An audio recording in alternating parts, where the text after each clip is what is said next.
All right, and we are now live. Hi, I am Kara858, and today we're bringing you episode 15 of Lords of Faerun.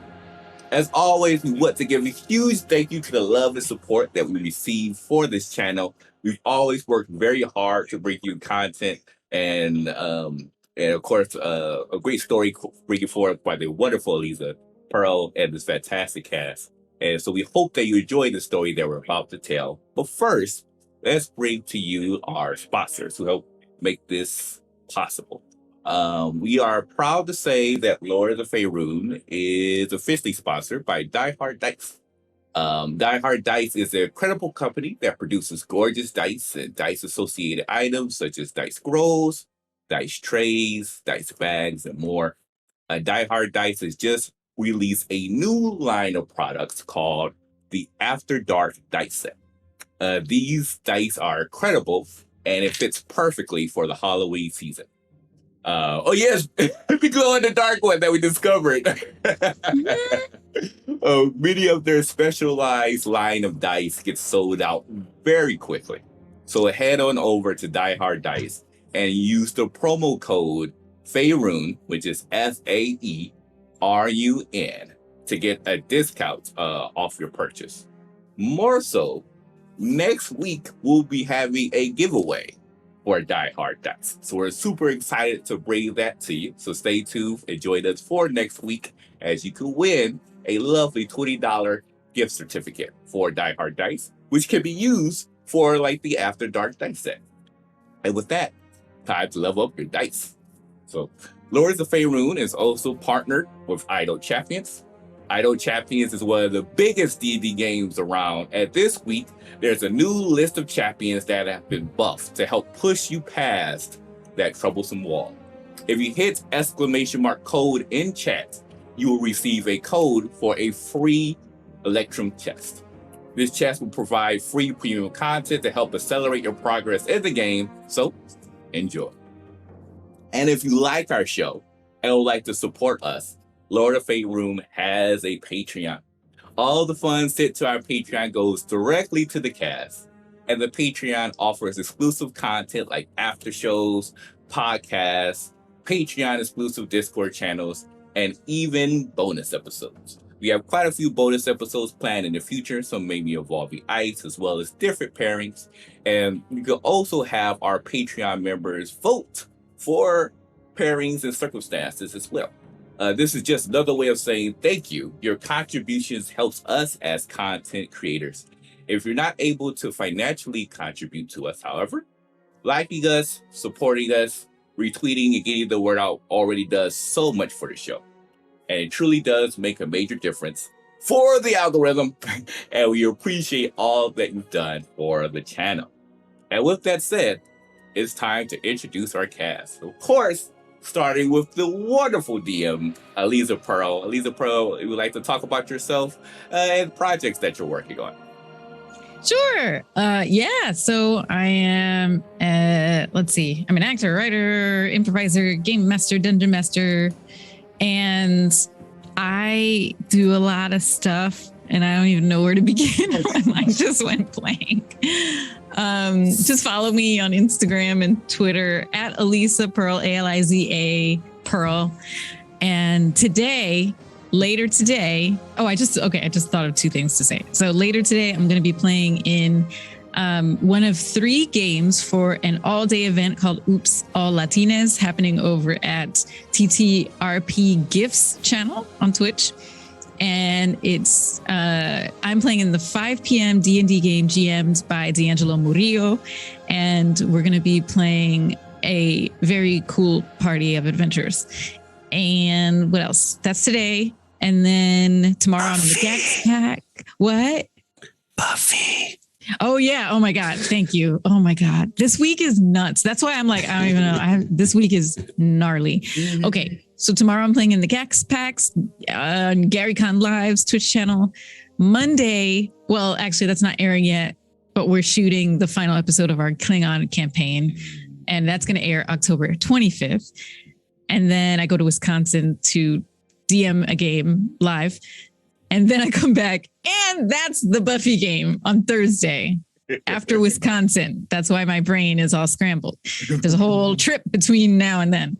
But yeah, if you want to play a one shot in the Buffy universe, I am GMing a Buffy one shot. It's all Slayer party. So you would create a Slayer character, and it takes place in a Scottish castle, which is Buffy's post season 8 Slayer command center. I remember. Okay. Yes. So it's going to take place in that castle in Scotland, and it's Halloween night in the game. And so I don't know, usually Halloween night is kind of slow for vampires, but I don't know, maybe something will happen. So yeah, if you'd like to play that, it's up on Sword and Scroll. Go to my Twitter and you'll find the link there. I'll make sure it's further up in my feed, but you can sign up for that, and you play it from the comfort of your own home over Zoom with some cool people who are already signed up. So grab a seat before it fills up, and that's me. That's what I'm up to. Perfect. And of course, if you want to take a look at her content, you can find her Twitter link in chat below. Next, we have the wonderful Ree. Ree, would like to talk about yourself, who you're playing, and projects that you're working on. Oh, no, Lisa, I'm nervous. Hello, everyone. I am at Big Dude Rianter, and I am playing a number of wonderful characters, including Avis the Quani, the Bard of the Silver Tongue, as well as Ardris on Rivetwood Academy, which you should definitely check out, and our most recent adventure, the Bonds Beyond Time, Mage the Ascension game, which you should definitely check out when it's available. I hear it's a really good game. I'm not going to say too much about it. I cannot. Well, no, I will say a lot about it, but of course, in a bit. Make our way down. We have the wonderful Adrian. Adrian, if you'd like to talk about yourself, who you're playing, and projects that you're working on. Sure. Hey, everyone. I'm Adrian, or Aries, and I am playing Jesse Diaz, the Azamar monk, now with a level in Paladin, and he's just a lovely man and is looking forward to some time with his wonderful dragon and his amazing friends. And so I'm also a player and a DM and storyteller and such on the Bear Pen. And we are doing a heck of a lot for October. So if you guys enjoy Werewolf the Apocalypse, we actually have a game on Sundays at usually it'll be like 12 noon EST. But this Sunday it'll be 11 EST. So there I'm playing Finn Aegis. He is a Glasswalker, and so it sort of has tie-ins to Blood on the Bayou, which is our Vampire the Masquerade show. And also I'm getting very excited because I'm going to be doing an SCP one-shot using the Fate system, and we have a lot of players, which are wonderful. I believe one of them is here. Mm-hmm. It is going to be spooky, and so definitely mature content warning for that one, people. But I hope you'll join us. Awesome. And next we have the fantastic Liza. Liza, you'd like to talk about yourself, who you're playing, and projects that you're working on. Hello. Can you guys hear me? Oh, yes. Awesome. So hi, I'm Glyza, a person with many hats. I am a podcast host. I am a writer, a TTRPG player. My podcast is called Classical Adventures for One. It is a podcast that delves into classic books and the impact that it has on all of media. I'm also working with different podcasters that will be voice acting on both Classical Adventures for One and an audio drama involving nightmares and monsters. As you can see, though, I'm also known as a TTRPG player who plays a lot of different characters, most of them with secrets, but not all of them, I promise, y'all. It's just a phase, okay? I'm Michaela, the vampire with a secret on Blood on the Bayou. Richard, another character with a secret, a human mechanic on Lost on the Fence. Cynthia Abaya, a human with a goddess trying to break out in Mekong Delta Blues. I am a demigod with no secrets. I am a royal noble drow. I am also a buff actor who's also a spy in one of the games that I play. And I even played a pampered pet traveling in space. You can find all of my links on bio.link/classical Liza for the channels that I appear for these shows. But today I will be playing Sloon Harathwaite, a character that no longer has a secret because everything has been laid out. So I'm here. Well, that was such a fantastic introduction. I have so many secrets. I'm not going to say anything about Gods of Color. We'll leave that. Maybe there's no secret involved. It's not my secret. Yeah, it's somebody's secret, but not mine. That's true. So that's there true. we go. That's true. That's a great disclaimer right there. You was able to find the fine print. As for yours truly, I am Kara858. Of course, you have here Lords of Faerun. You can find also Riverwood Academy that comes in on Tuesdays on this channel at 6:30 p.m. Pacific Standard. 6 o'clock p.m. Pacific Standard Time and 9 o'clock p.m. Eastern Standard Time. Is it a vibe of like Harry Potter? So if you like the magical, whimsical aspect of Dungeons and Dragons with a little bit of a CW vibe, you would definitely enjoy the show. We speaking of CW, we one of our new campaigns that is just releasing on Monday, October 18th. Is Mage the Ascension, Bonds Beyond Time, which features, of course, Ree, who's storytelling, individuals such as Sharif Jackson, Aki, Super Dylan, myself. Melee Damage is a fantastic cast. We already filmed our first episode, and it was a lot of fun. It was a lot of fun, and I cannot wait to show you what we've been working on regarding that campaign. So stay tuned to our YouTube channel specifically for that. Because you're definitely going to enjoy it. Also, as mentioned, we have another new campaign coming out called Gods of Color, which features individuals who are demigods on the road to Ascension.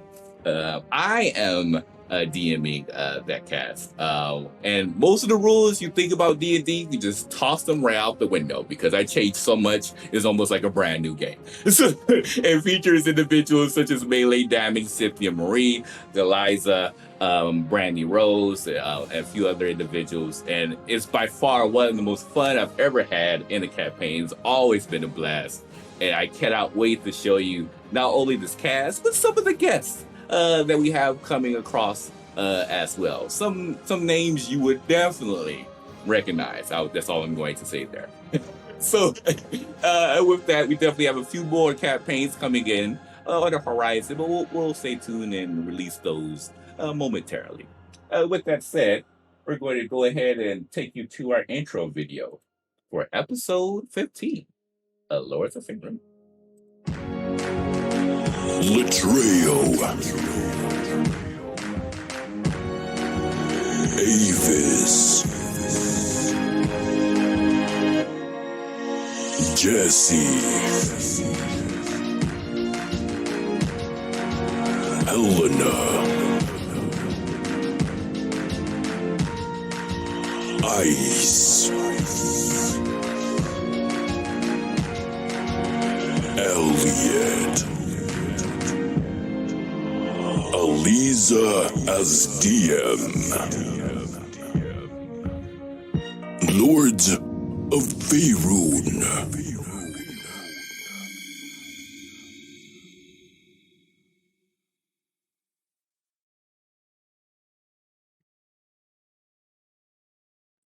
All right, and we are back. And so with that said, Aliza, take it away. All right. So we have found ourselves in the surface drow city of Dragonfall.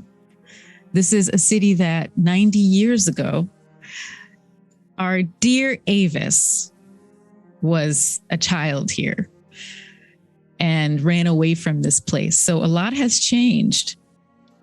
Mainly this formerly homogenous town that, like many other cities in Faerun, had a mix of different races of peoples. It's now mostly drow, or some people will call them good drow, surface-dwelling drow, who aren't just inherently evil. Another big change, quite big change, is that about 50 years ago, the reigning monarch, the queen of Dragonfall, was taken down by a mixture of a raiding drow party and the surface dwelling drow just being fed up with people coming in and messing with them. And they just brought everyone down. The raiding drow, some of them escaped with the point of their raid, which was to grab surface dwelling drow and bring them back down to the Underdark to become slaves. You all in a tavern here in this drow city came upon Sedwin, who Avis remembers as being his play uncle, as we would say in the Black community. And Sedwin, now a very advanced in years drow elf, kind of caught Avis up on some things that had happened, including the fact that his mother did not die in front of Sedwin's eyes, at least, but was instead very possibly taken down to the Underdark by the invading drow. You all, another big change that you have seen, Avis, is the castle. Since there is no more reigning monarch, the castle has been turned into a public market. The building itself is in a bit of disrepair, but only because it doesn't need to be kept as splendidly as it once was. It's in good enough shape. And the bottom and middle floors are all filled with market stalls of various kinds, which many of you did some shopping at last session. Jesse, you had done some shopping. You actually sat down with a truthsayer, a fortune teller, who gave you some context, perhaps, of the things that you had been collecting from various different places, some bits of knowledge. She also now has a different view of you, having seen into your future through a certain lens. You also stopped by Zara, the mushroom purveyor, and picked up some goodies of varying potential powers. And you also met a scavenger named Innovin, who does not speak. He's mute, but he communicates perfectly well with you all, selling you a variety of magic items that he himself has scavenged. Sloon, you purchased a ring that had a purple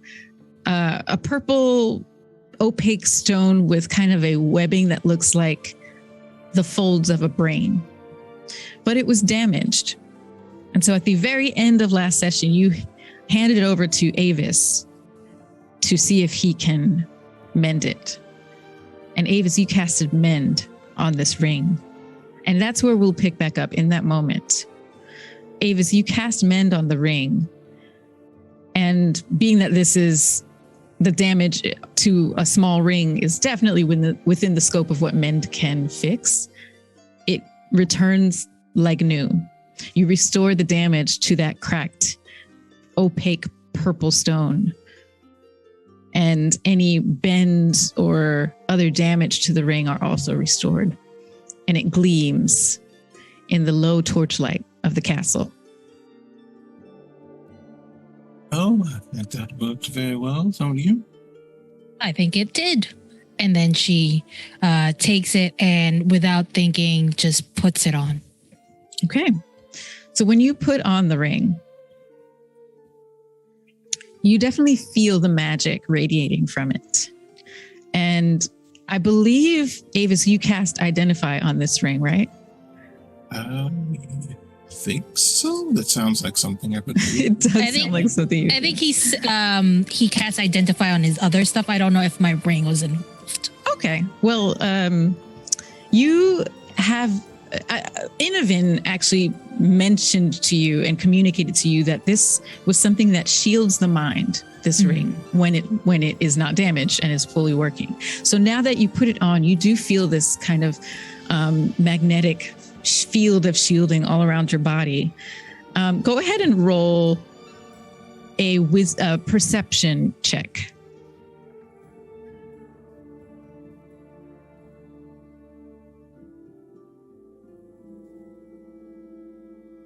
13? Okay.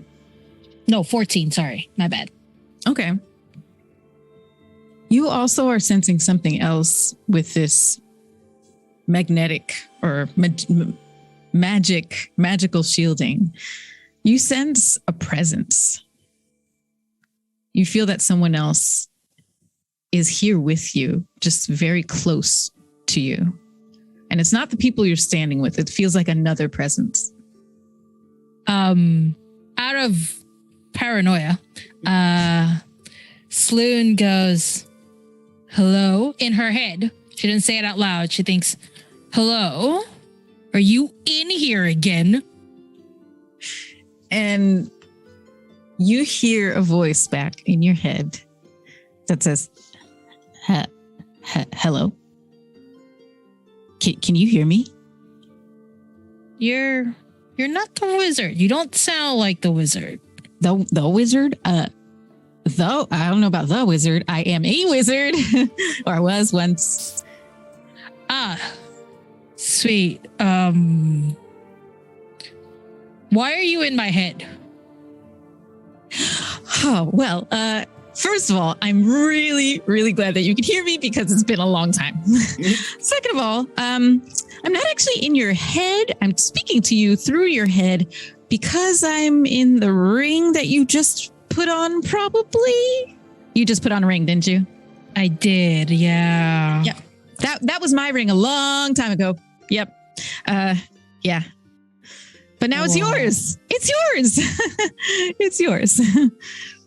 Right. Do I have to worry? Like now she's just talking out loud. Do I have to worry about this? About what? Me being in this ring? Yeah. I mean, I should be the one who's worried because technically you are like carrying around the vessel of my soul. So I think I'm the one who should be worried. Okay, cool. Is there a reason you're stuck in this ring? Well, yes. Did she take her mushrooms early, or I mean, I thought we were going to do this tonight. See, this is why you avoid poison. Everyone around you just hears you talking to your ring now. And basically she goes like, shh, I'm talking. All right. Is there any danger that I will be stuck in this ring? No, I mean, okay, so here's the deal. You have some time because this might take a while. It might take a while to. We'll talk later. But this whole protection thing means nobody can like get into my brain other than you, of course. Oh yeah. I mean, I'm here, but no one else can get in unless you want someone else to get in. It's all about consent, okay? All right. Okay, we'll talk later then. Okay. And then she just puts her hands down and like looks at everybody like nothing happened. We Day heard that. drinking, or Just to cast something to protect you. there's a magic person in the ring. Don't worry about it. Why is the Good. person in the ring? Well, I don't know if it's a good magic person, but it is a magic person. And they are more scared of me. I'm a he. Oh, he. I'm a he. He is more scared of me than I am of him. So we're good. We're good, I think. Right? We're good? Yeah, go ahead and roll insight. Okay, cool. I will roll insight.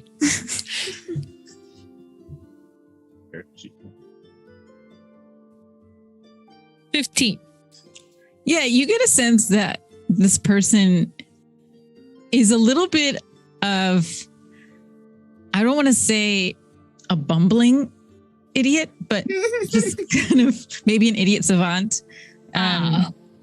My favorite kinds. Yeah, you're like, this person had enough magical skill to like put their soul in a ring, but seems kind of like lost otherwise. You also get the sense that he's probably harmless, but he's definitely going to be, he's in your head. Like he can talk to you telepathically. So there's that. Cool. classic we all made- himbo wizard accidents? You actually end up in a ring. I mean, we all have our sacrifices. It's okay. This will be my sacrifice. He seems fine. Don't worry about him. I'll talk to him later. If there's anything weird, I'll tell you guys. It's fine. Right. Does fella have a name? Oh yeah. Hey, what's your name? Oh, my name is Damon. Damon. Cool. His name is Damon. Very close to demon, but I'm just gonna Yeah. assume that he's. Yeah, I have a whole. When we talk later, I have a story to tell you. It's kind of funny, actually, but yeah, my name being Damon has not been helpful. And No, it is not helpful. no.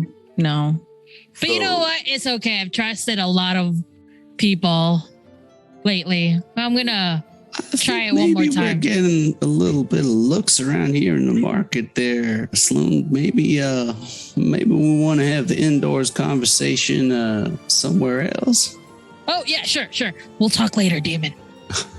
Damon. It's not demon. It's not demon. Oh, okay. Damon. Not a demon. Yeah, Damon. Damon. Oh, Damon. Damon. Sweet. Damon. Okay, I'll practice that so that y'all Yeah. have names. Yeah. And you just like see her like going, Damon. Like, to practice. Mm-hmm. So it's not Yeah, the that's- wizard. Oh no, not the wizard. I don't even remember the wizard's name. Right. Anyway, yeah. Well, I imagine our quarters for the evening will be prepared for us very soon. However, there's one more thing that I would like to take care of. But for that, I'm afraid I'd have to do so alone. So how about we meet up wherever we're staying in maybe 30 minutes? Oh, I'm intending on spending the night with my the kid. So if y'all want to see me in the forest, I'll meet you back here in the morning. I will go with you. I have a lot of stuff to talk about with Treebush. Oh yeah, a lot to talk about. Sure. That's what we're gonna do. Talk. Mm-hmm. Well, that sounds wonderful. Didn't sound suspicious at all. He just looks at the Betray. two. He says, I am going to the forest too, but I don't know what's happening. Maybe feel makes- rude if I don't go to the forest with you, Coconuts. You're gonna leave me in such an awkward position. Well, I guess we'll see you later tonight then. At the Mhm. forest. Ice Yeah. is like, I am going to take advantage of the fact that we have a room in the castle and I will stay there tonight. I will sleep in real bed tonight. You all sleep in the trees or whatever. And she turns and goes up into the castle. He waves. Just, we'll meet you at the forest, or will you stay at the castle? I will meet you all at the forest in 30 or so minutes. All right. Sounds good. Okay. Okay, so you all are going to the forest, sounds like. Mm-hmm. He doesn't Okay. like to stay in cities or villages to begin with, but Right. he is very suspicious as to why they want to stay in the forest, because from what he recalls, he was the only forest boy. So he was like, this is weird. Yeah, and you and Elliot, yes, like Elliot is also going to the forest with you all Mhm. for the same reasons as Latreyu, very likely. Mhm. Elliot's a forest boy too. Mhm. So, okay, so you're all going together or separately, or I know Avis, you actually said you were going to go solo. Mhm. Okay. Let's go with the group first. So Jesse, Sloan, and Latreya and Elliot. Mhm. As we're walking, I actually want to keep my eyes open for any kind of herbs or anything like that that we can pick in the forest and stuff. Things that we can use as like a tea, basically. I'll even settle for pine needles. That's fine. Okay. Actually, on your way out of the castle walls, you actually, for the first time, notice this. Maybe you'd entered from the side entrance or something, but you go out the front entrance this time, and you see a beautiful statue out front.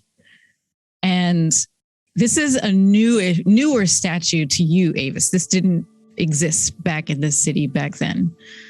But you recognize who it is immediately.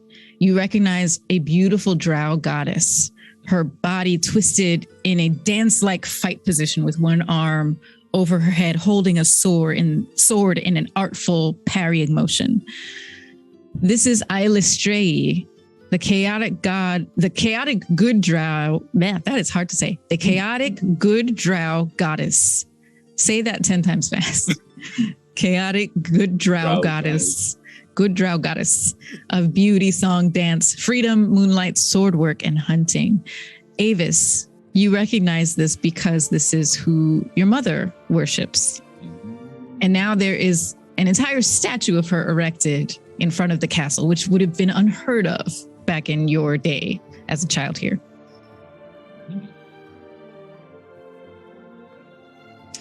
So, continuing outside of the castle gates, you swing back around to the north, passing the castle again, heading back north towards that forest. On the way, you find some pine needles and other, relaxing and other types of herbs. What other herbs would you like to find on your way?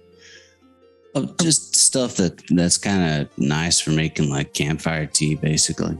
Lovely. Okay. Yeah, you find some nettles, you find some dandelions and some green teas, other types of leaves that are good for teas.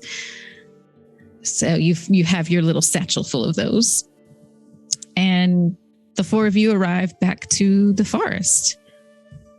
And you're able to find your dragons and pretty easily follow their tracks to their resting place. And you see your dragons all in repose.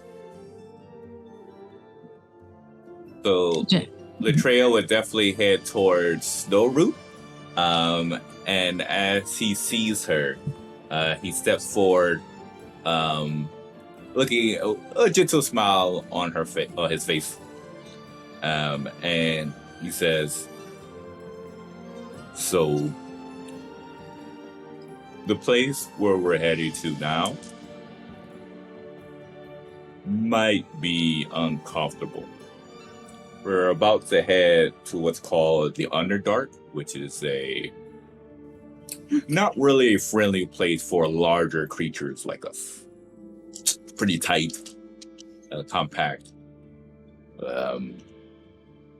I tell you this so you are aware of what we may do next. And if you would like to come with us, it's awesome. If you would like to stay up here where you have a lot more space and be able to hunt and enjoy, that's perfectly fine as well."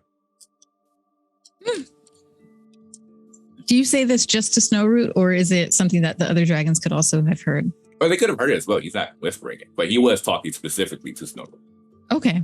So all of the dragons have heard you say this and look at each other with kind of varying expressions in their eyes. Snowroot looks at you and gets up on her front arm, appendages, I should say, and looks at you and says, "The Underdark?"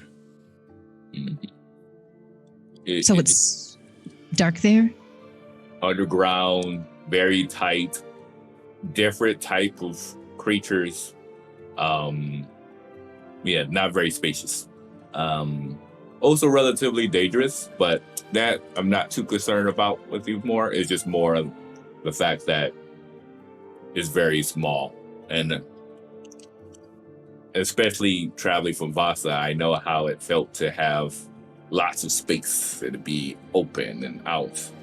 And if you were to head with us to the Underdark, you would have to work your way through tight corridors and tunnels, and I just wanted to put that out there in case that was something you wanted to avoid. Fred, Ice's dragon, says, The way you're describing it sounds like you don't want us to come because it's like you're saying like, oh, it's so tight and small, and it's like, oh, that sounds horrible. Why would we want to come? Do you want us to come? I don't mean to speak for you, Snowroot. And Snowroot's like, no, it's okay. Do you want me to come? Well, I always like having you with me, but at the same time, I don't want to put you into areas where you don't wish to go. We've been together for years now, a few years now. So whenever I'm with you, it feels most comfortable. But especially coming from Vasa and being able to enjoy the open air and the mountains and be able to just be free. I'll be honest, I don't like the Underdark myself because I'm constantly going to keep hitting my head in multiple different areas. But at the same time, I want to be there for our friend. So I wanted to give you this option to see which would you prefer. Jackson says, have any of you been to the Underdark before? We did. Mm-hmm. We went before. Yeah. Mm-hmm. Oh. Okay. Interesting. I mean, I would suggest that we, recommend it. I wouldn't recommend that you come with us. Treebush creeps up to you, Sloon, and says, what if I really want to come? Well, I don't think it's a good place for you to come with me. I understand why you want to go because it sounds fun. It sounds kind of awesome. I know, but I do want you to be safe, and I don't think you'll have a good time there. Okay. That's why I brought presents. Ooh. We are going to spend a time tonight discovering things. Just because you won't be able to go to the Underdark doesn't mean you won't have fun tonight. Okay. Yeah. What kind of presents do you have? It's the food variety of fun. We're gonna test some stuff. Okay. And then basically Sloon lays out the different mushrooms and like, this is called Delicious, and we're gonna try with this one first, see, slowly ease it in. And then we're gonna do Delightful. Just to see when we're so it's the delicious. dragons are like gathering around and looking at you if you've displayed the mushrooms out here. Yes. So Delicious, Delightful. Ooh. What was the other one? Delirious. Delirious. Well, we've had our fill of the Delightful. We're gonna do a little bit of the Delirious one, and finally, just for the two of us, Treebush, we are going to try. What was the last one? Dangerous. I mean, I'm sure the rest of y'all, your partners or companions brought you some, but I only have enough for me and Treebush to do the Dangerous. So, but I do believe I have enough for everybody else with the other stuff. But the Dangerous is just a little bit for me and Treebush here. I bought a heck of a lot, and I wasn't gathering herbs for no reason. This isn't my first rodeo. Best way to do this is, it's nice to kind of like chop them up, and then you make a good tea with it, and then you don't put it in when it's boiling. You put them in after it's finished boiling, and then you leave it there for like a good 20 minutes or so. Drink it up. It's good. We're gonna make like 4 different teas. We can, but I'm pretty sure those first two, the Delightful and Delicious, we can just, make a good stew for dinner or something. That makes sense. Yeah. Well, we can do that. Lovely. Stew, and then the other one will have a different sort of teas. And then the Dangerous later. Me and Treebush were like, yeah, we're going to do the Dangerous later. Oh, yeah, that's right. Oh, yeah. Oh, yeah. I'm so excited. Yeah. So, I'm gonna wait until Avis arrives as well, but see if he's gonna partake with us because, I had a very interesting meeting with a soothsayer, and I want to share that story first. And he's looking at Latreia. And I think this will be a good experience for all of us. And maybe once you hear the little story that I have to tell, you might want to join us on this vision quest, shall we call it? Either way, I'm going to go hunting while we're waiting for Avis, looking for something to put in a normal stew for the normal, for the standard mushrooms. Delicious mushrooms. I will go hunting, but let's just say I will be on guard and watch you all on your visions, and I'll make sure nothing bad happens as you. Wait, no, this is common because you were talking to me in common. So he would say, I will watch, see, and protect. But I will also go hunt for food. Okay.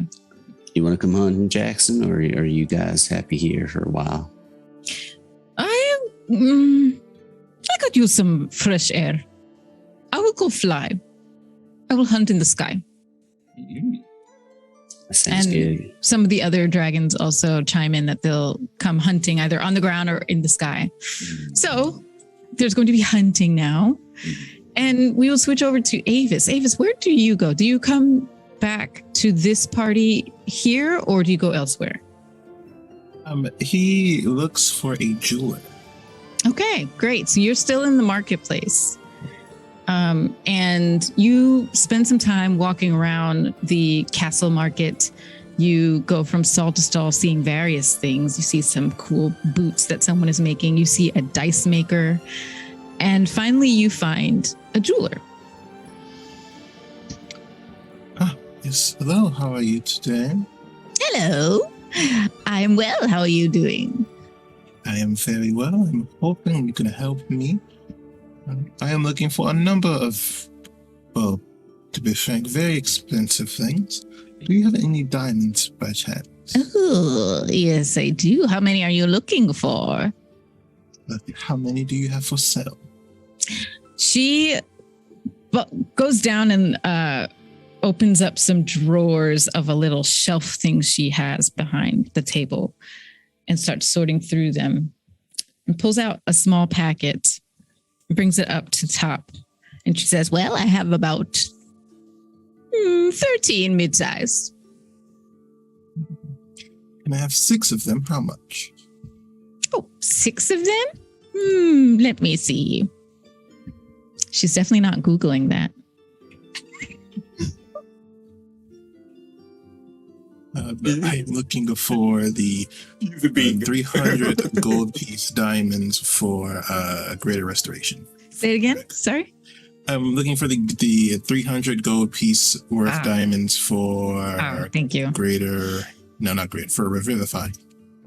So they're 300 GP each, the ones that you're looking for, and you're getting 6 of them? Okay. So she says, well, I'm sure you know these are worth quite a bit.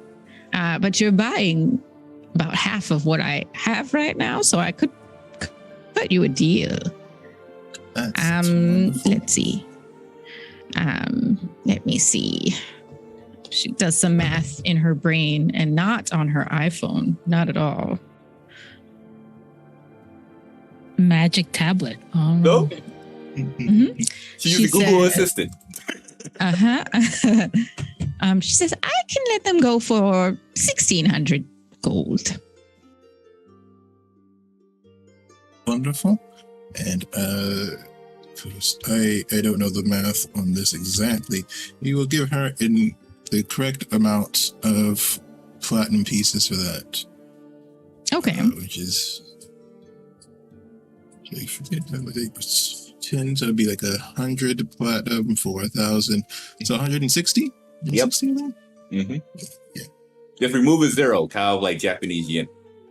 Yeah, 160 platinum. So she Awesome. consults her familiar Google. Exactly. Yeah. And this is in addition to that. Do you have any boxes or jewelry boxes, I believe? Oh, yes, of course. And she pulls out some flat sheets of a stiff bark, and then she starts to fold one of them up into a box. And you see that her fingers are very nimble. She is a very old drow. She looks older than any drow you've really, really ever seen at this point. She looks like she could be like 400 something years old. She's very tiny and wiry, and her bony, knobby fingers fold up this bark very expertly and quickly into a small box. And then she displays it to you. How is this? I think that would be wonderful. How much for it? Oh, that will come with the diamonds. And she places the 6 diamonds into the box and then folds another bark as a covering for the box. And there you go. And she Thank you seals it up. very much. Oh, it's a pleasure doing business with you. Of course, I look forward to doing more business with you later. Oh. Thank you. Have a good evening. You too.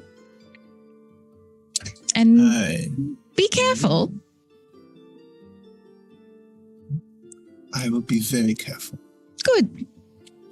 And she starts to put things back away. And he will wait until he gets a good distance away, and then he will take the diamond and put them in the bag of holding. But he will take the amulet he most recently received and put it inside of the box. Okay. And then he'll make his way back to the others. What was it that you put in the box? The amulet of proof against detection and location. Great. Okay, great. All right. And where do you go to next, Davis? He's going to make his way back towards the others. Mm-hmm. So we'll pick up with you strolling into the forest in your laid back Avis manner. And you see that Yuki is here, but everyone else is not here. You could tell that this is where the camp has been set up. So you find Yuki alone practicing her Misty Step.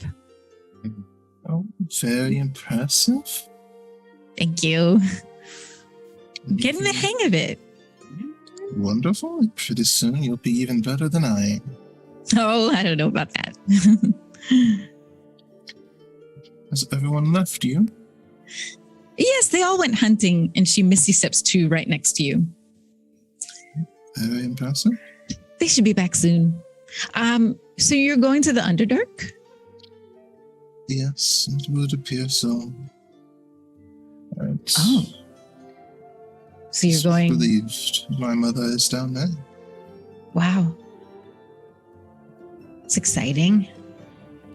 Kind of terrifying.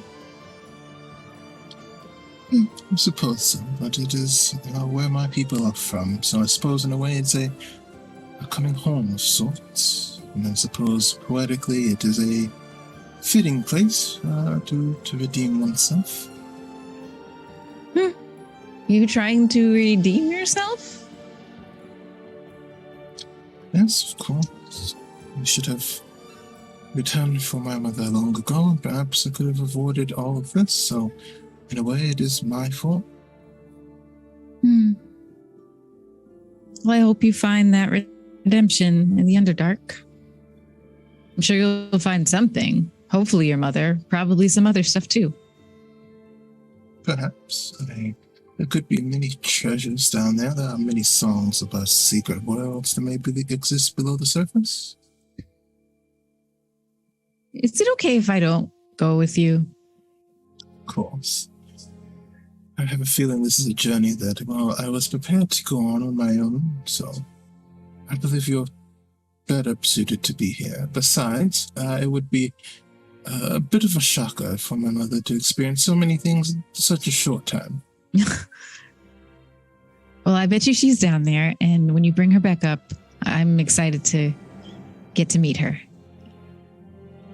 I look forward to seeing you both interact with each other. Imagine it'd be quite fun. You're probably going to be gone for a while. So can you teach me another spell that I can practice while you're gone? Yes. I will teach you something that is very useful depending on the situation you may find yourself in. And it is a song that is designed to disrupt what other people are doing. The more bookish types refer to it as counterspell, but it is much more eloquent than that if you understand how it works properly. Okay. Alright. And I will trust you to keep our family safe in my absence with this ability.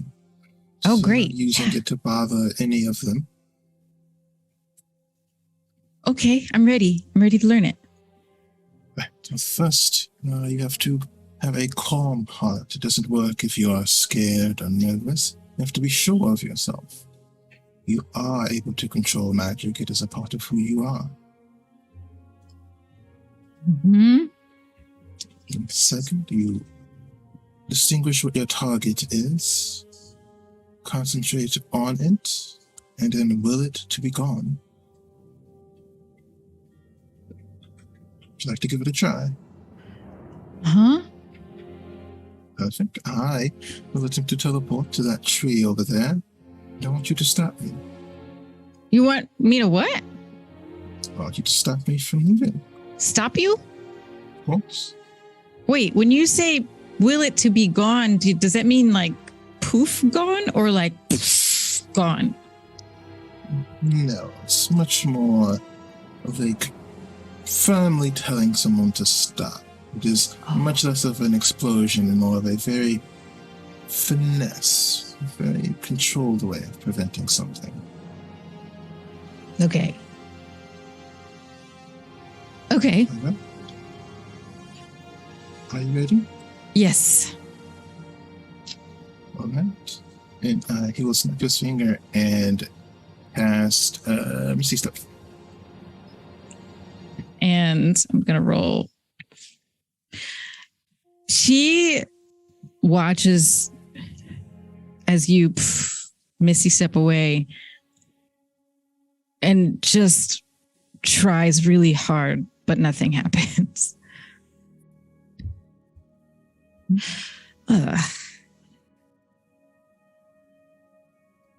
How do you feel? Confused? Understandable. You would be a very impressive talent if you were able to do it on your first try, especially trying to stop me. But with enough practice, you will become more than a match. Okay. And you spend the rest of this time just practicing with Yuki, helping her to concentrate, have her try on toadstool mushroom, have her try on some leaves, have her try on you again. And she finally starts to kind of get a little bit the hang of it. Okay, so now the rest of you come back from hunting with things that you hunted. And you start to put together your combo stew and soup feast for the evening. Yeah, so the pretty much I bought 5 ounces of Delectable and Delightful, and I think I'm probably gonna put we got dragons to feed. I'll just put the Delectable in because I know that that's not gonna affect anybody's mental fortitude here, and I'm just making food, so I'll use the whole 5 pounds of just the plain Delectable mushrooms in the stew with the meat that we've got, and I don't know what else we would have, but maybe some of those herbs that I picked up would work as well for the stew too. Okay. Cook us a nice meal. Yeah, Cool. I'm imagining that Latreia is bringing back, I don't know, like an elk. Just like a big old elk just slung over his back. So therefore there should hopefully be enough meat for just about everyone. Hopefully. Hopefully. Yeah, but he's mostly just sticking to the meat, most likely. Jesse, go ahead and roll. Roll survival wisdom. Okay.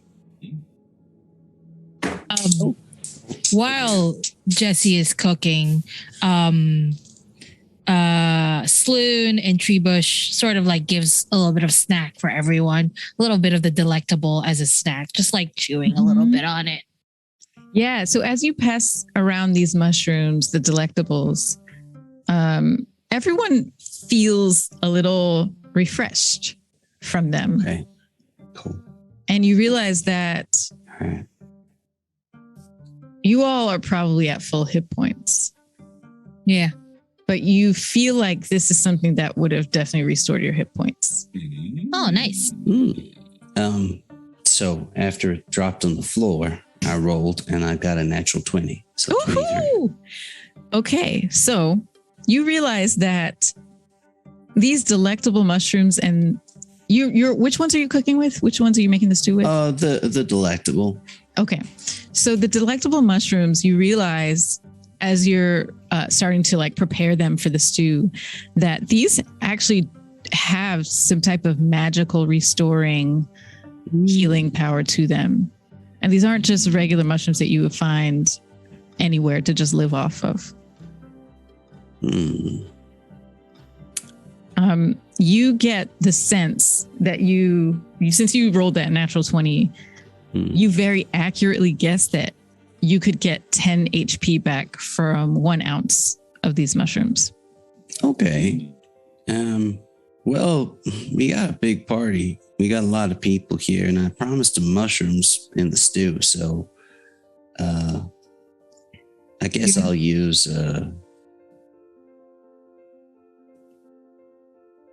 I don't know. I said I'm going to put all of them in, so I'll just put all of them. Okay, you can always go back and buy more mushrooms.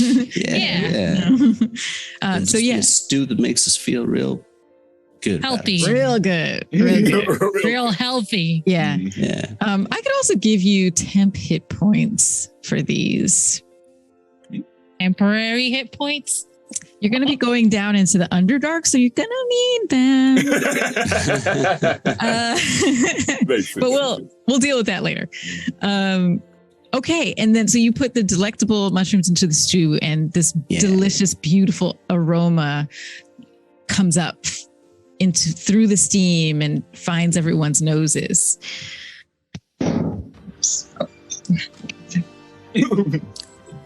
Now, I apologize that I do not have any, any rice on hand or any beans, and I'm by no means my grandmother, but I think this stew will still be pretty dang good. Jackson says, it smells quite delicious. Sorry, go ahead. I would say, I just couldn't hear Ree. I think Ree was trying to say something. Hey, you said you did a good job. Bloon grabs a bowl for herself and just sort of like, well, I'm going to eat. I'm hungry. And just sort of like eats the stew and, enjoys the meat that Latreia has brought back and, feeling really good about herself. And he goes, hey, Damon, do you need to eat something, or is just me eating making you feel like, can you taste stuff while I'm eating it? Because this is delicious and I kind of want you to understand what that feels. I don't know. No, I don't need to eat. It's just my soul. My body was gone a long, long time ago. But no, yeah, I don't taste things. I don't eat things anymore. Wow, I don't even remember what tastes like. Tastes like. Yeah. I was just wondering if you could do like this whole, like, feel the feelings that I'm feeling and taste the things that I'm tasting. But it's really good. Yeah, we can try.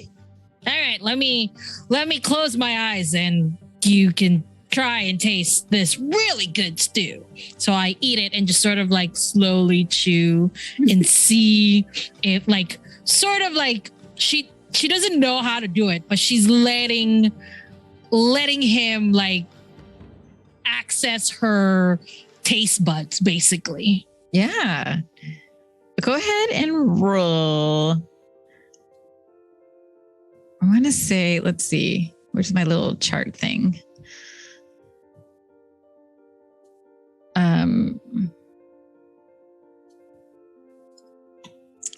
Okay, let's see.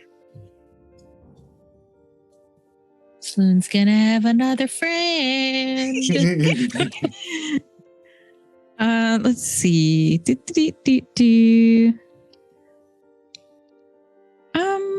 Maybe just insight. Okay. It's like a reverse insight, letting him in to like letting him have insight into what you're experiencing. Okay. That makes sense. Yeah.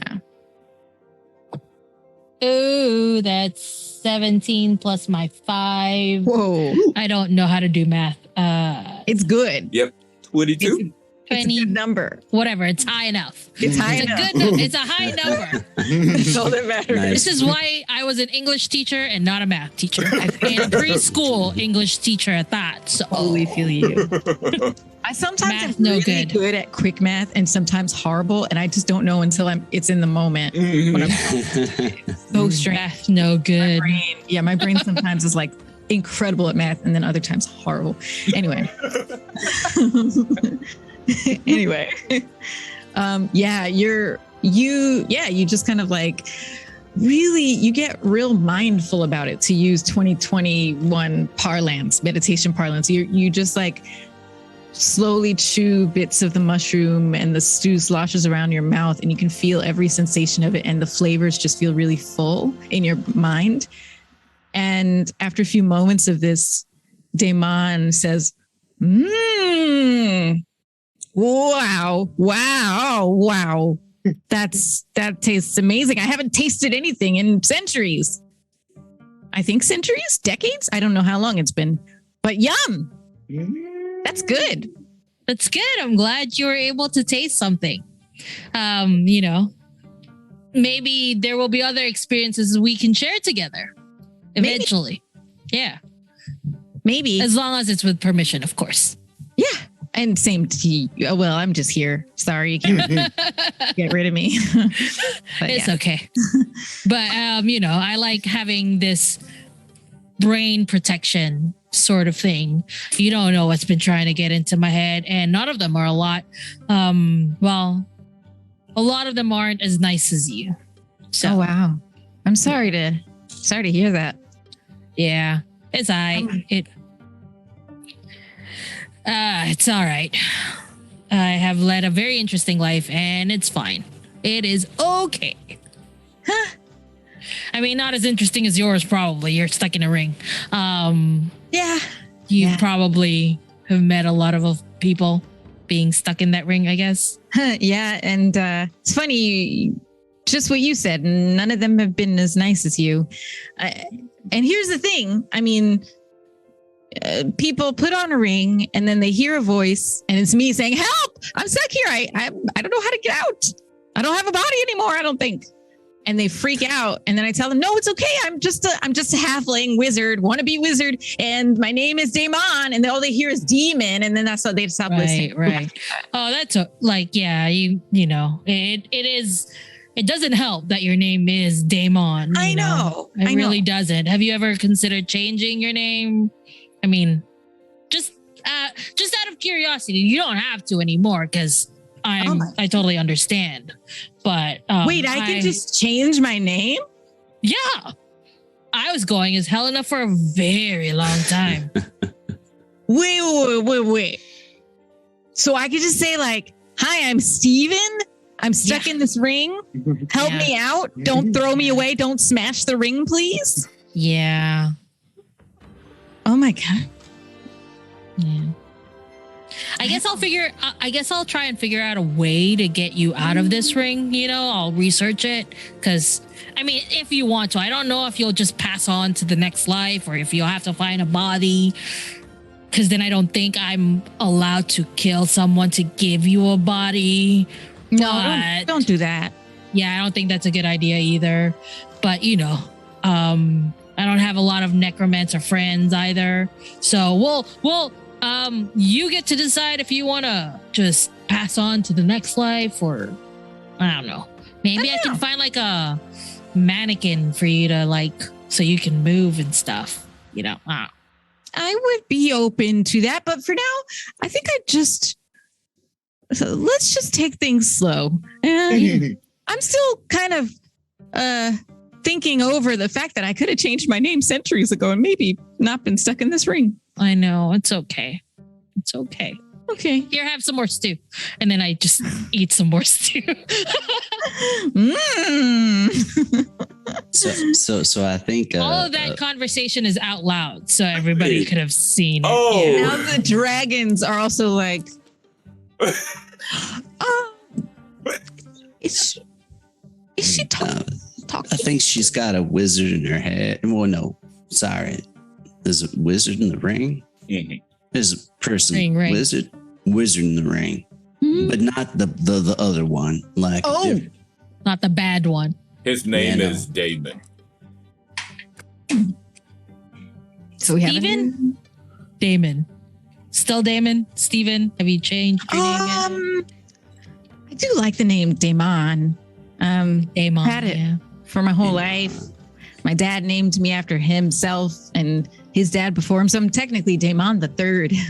Oh, that's nice. And yeah, I just miss like how my husband used to call me Damon. He used to say my name. Mm. That's kind of cute. Yeah. He's probably dead now. Yeah, he is probably dead now. I mean, Sorry. we're getting half of this conversation. It sounds as if it took a turn for the worse there. I mean, Yeah, he's just telling me about his dead husband, you know. You know, my husband, Travis, sad. he hated that I wanted to be a wizard, and I didn't get very far along my path, and I wasn't very good at it. But I did find this ring, and I managed to figure out how I could, if I ever died, I could transfer my soul into the ring until I could maybe be transferred somewhere else. But then I never told anyone that I did it, so I ended up dying in a freak farming accident, and my husband didn't know about the ring, so he saw the ring, and he just sold it to a merchant.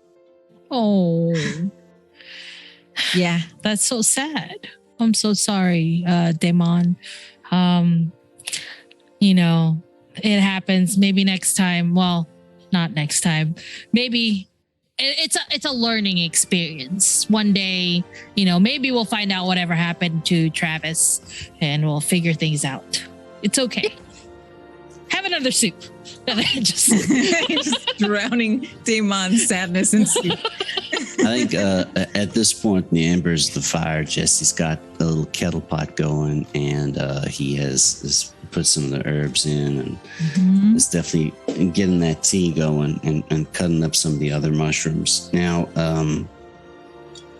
questions, because I bought extra. I probably only need an ounce, but Jackson, are we gonna go on a little fun time together? I would be interested in a fun time. All right, so I reckon you're at least, gosh, three times, 4 times what I weigh. I'm not sure. Well, I don't know, but we don't know how strong these are. So let me just start with the smallest amount first and see. Okay, so 1 ounce for me, 1 ounce for you. Anybody else want to be Sloan- adding to the tea? no, we're good. We're just gonna eat it. We're gonna try. Okay. We're gonna just try it like one mushroom at a time, just to make sure. Like, I've heard stories of people eating stuff and then they don't realize it's working, and then it hits them really hard. So I want to do this slowly. You know, just a mushroom each for me and Treebush, and then if Treebush needs more, we'll get more. But I think the drinking and the eating might not be. I've heard terrible stories of Well, edible yeah. things. I can understand that. I can understand it. So if it's just going to be me and you, buddy, for this, well, anybody else, Avis, you partaking? I know Elliot wanted to do mushrooms, but I will let them Yeah. when they come back. I'll let them like do their mushroom stuff. If 'Cause I know they really wanted to do wanted, if they'd wanted, then Jesse would add theirs to the tea too. And Ice probably also will have wanted to, but we'll do more mushroom stuff with them at another time. I absolutely would love to. However, on the off chance that it is not very agreeable to you, I should probably be able to undo whatever is done.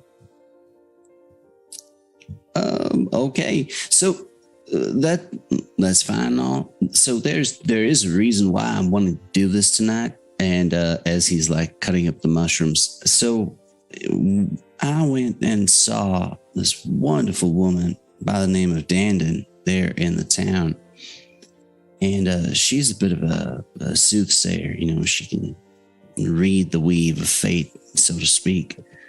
And after what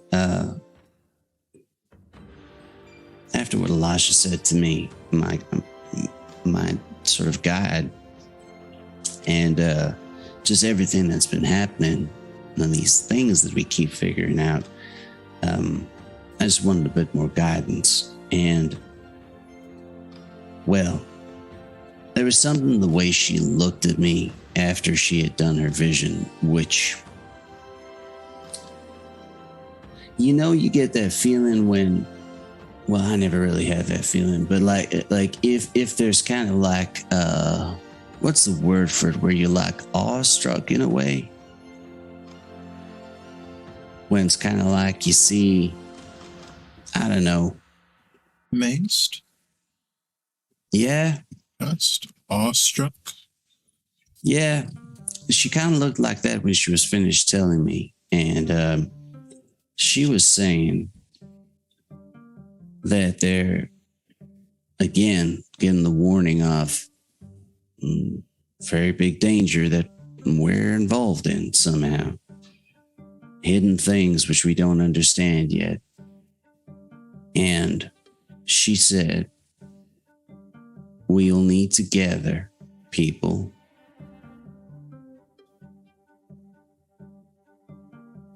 And there's some kind of big fight coming. And something big to defend. And then we'll sort of understand a bit more about our future. But honestly, the way she looked at us was, well, the way she looked at me when she was finished was kind of like she was seeing, I don't know,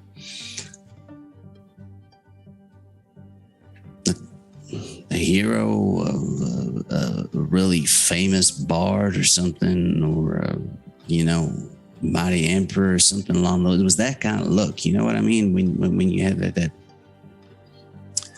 kind of look. So I'm hoping. I'm very maybe aware of that look. I mean, look at you. You know, you must get that every day of the week. You just my cross to bear. And you bear it well, my friend. You bear it well. So my hope here with these wonderful things, and you know, I'm kind of tempted to put the dangerous one in as well, if it's just going to be the two of us here, Jackson. So maybe like double drop. But the thing is, I was thinking if we get into the space and have this shared connection because of these plants, maybe we might learn something fun. It's possible. I don't really worry about fate or the future. It's not really my thing. Understandable. I always felt like guided, you know, but it just feels pressing to me that I learn a bit more.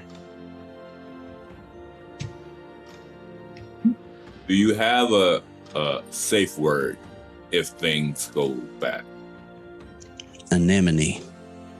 A what? Exactly. Mine's pineapples. That I can say. remember, I'm not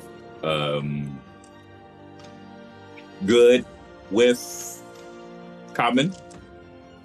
Sloan says pineapples in Draconic. Yes. Perfect. Thank you. Pineapples. He responds back. He says that's in the second Draconic. Perfect. Much better. Thank you.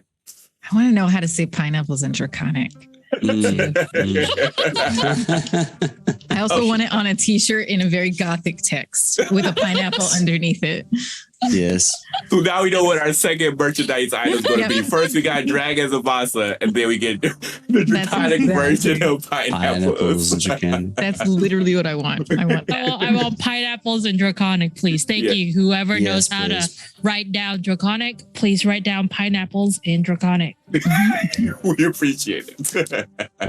As Jesse's making this, he's just singing some lovely songs in Aquan in his off key notes. Just preparing the tea. Okay, so all right, so let's talk about this tea you're making.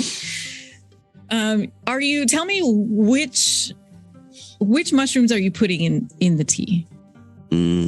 Because it's me and the dragon, I want to kind of balance out the delightful and the delirious. So we'll have 2 ounces of delightful and 2 ounces of delirious and 1 ounce of delightful. Okay. And that'll just be for the 2 of us. Okay. And then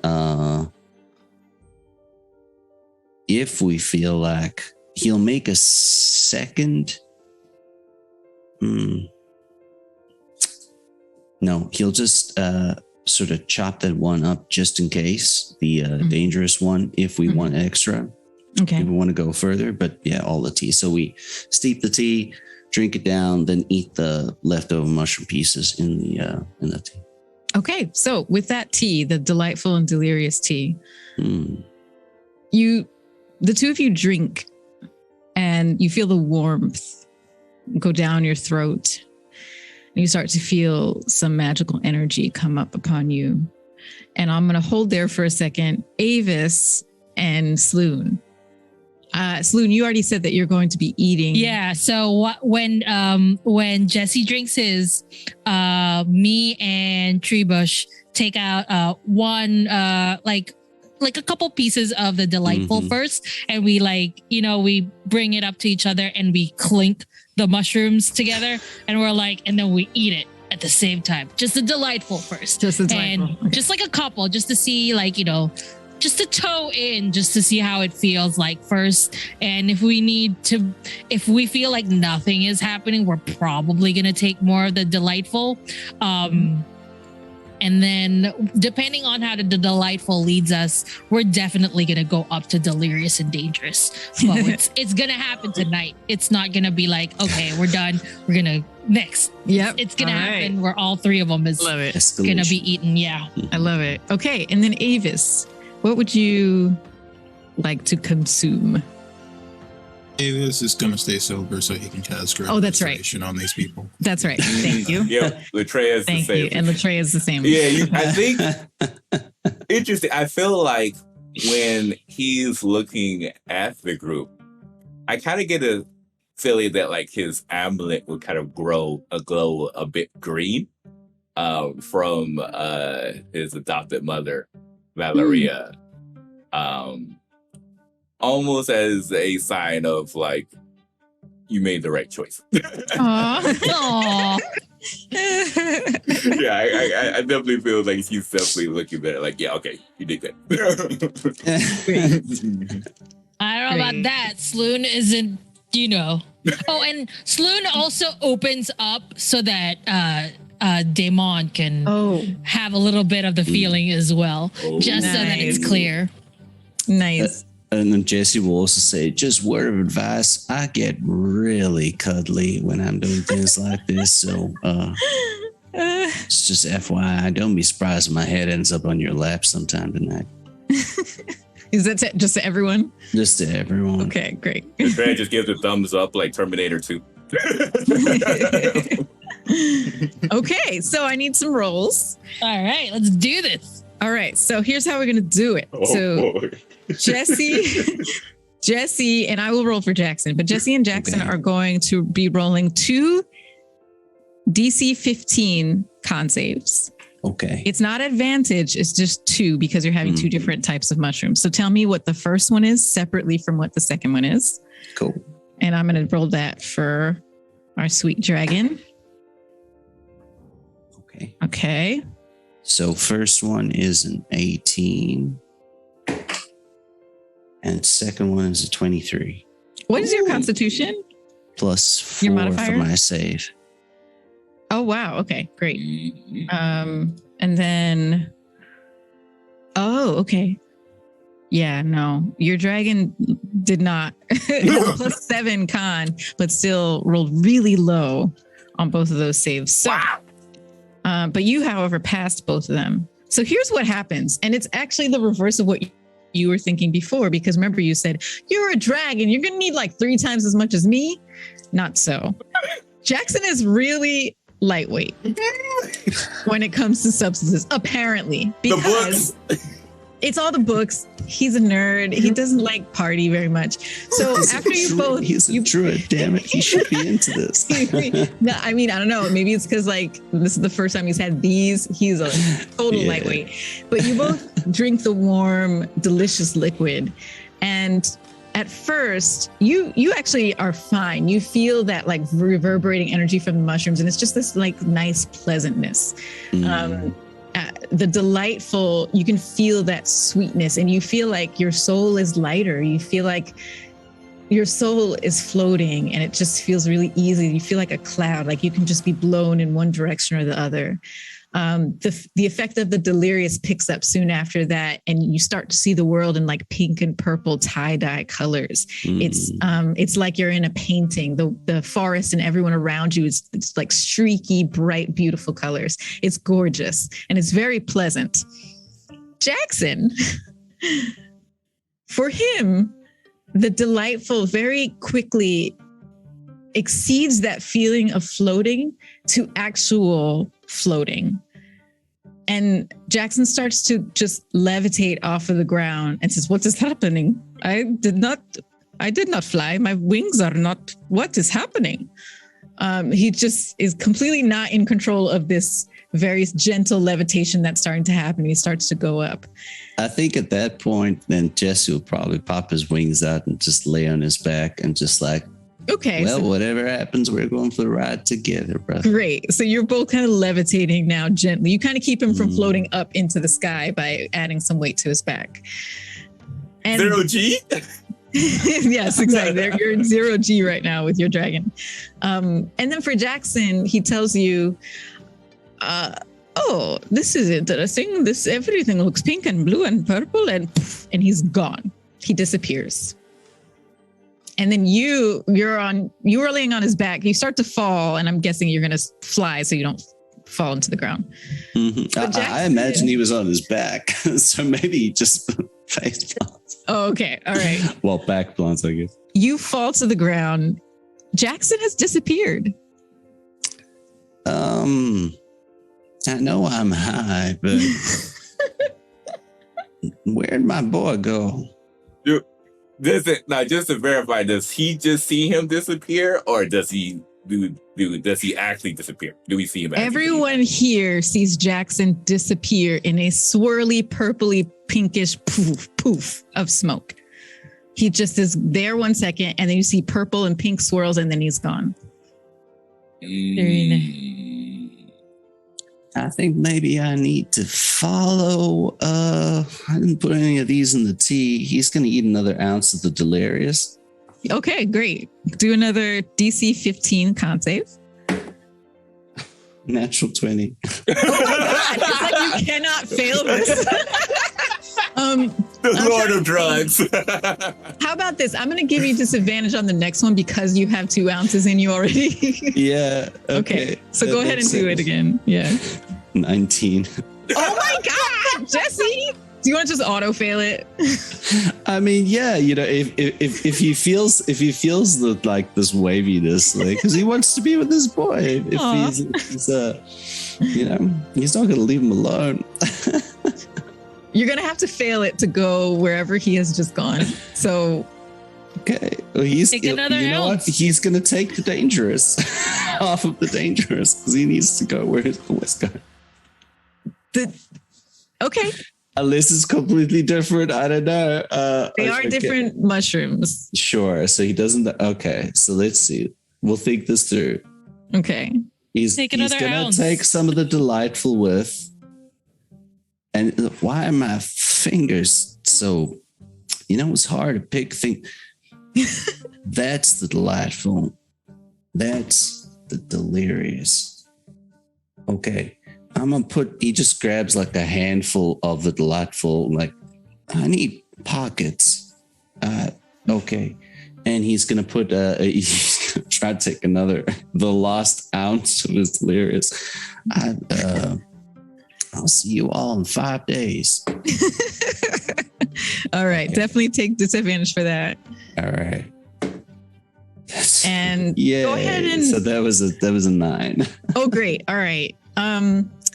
You also took delightful. So go ahead and give me a DC 15 for that too. Oh, he hasn't taken them yet. Oh, God. You put it in your pocket? He put it in his hand because he wants to, if anything is harshing any of their vibes, he wants to mellow out with delightful. Okay, so finally you failed this check. You finally take enough of these mushrooms. I think that was like 5.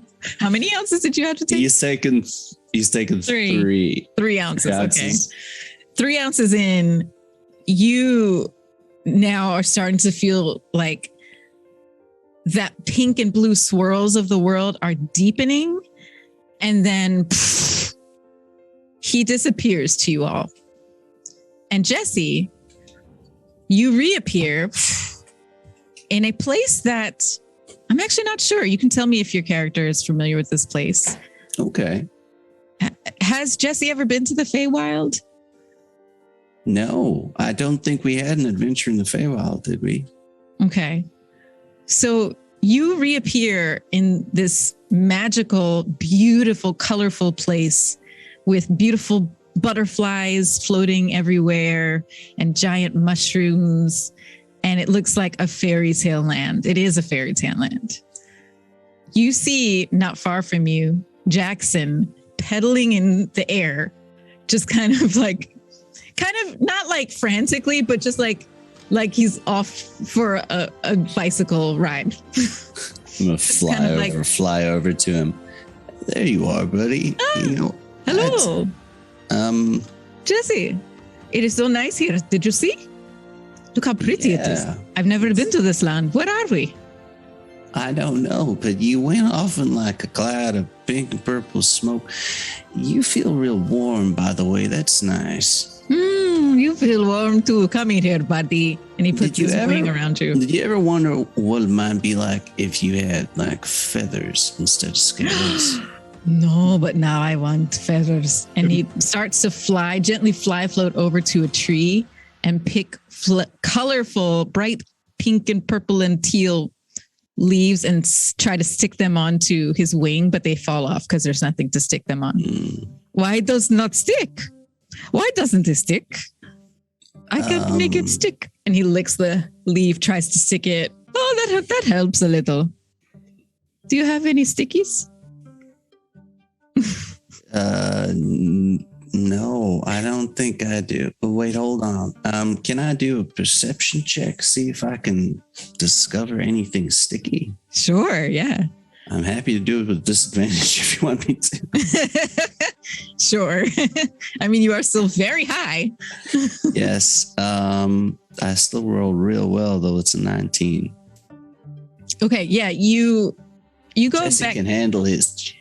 Sure can, yeah. You fly back down to the ground, and you find a tree that is oozing a sticky sap, and it's like a brownish, purplish liquid. So Jason's gonna touch the tree and say, "Excuse me, sir, ma'am, person. I don't know your pronouns. Can I have some of that sap? I'm just gonna take a little. We're trying to decorate my boy.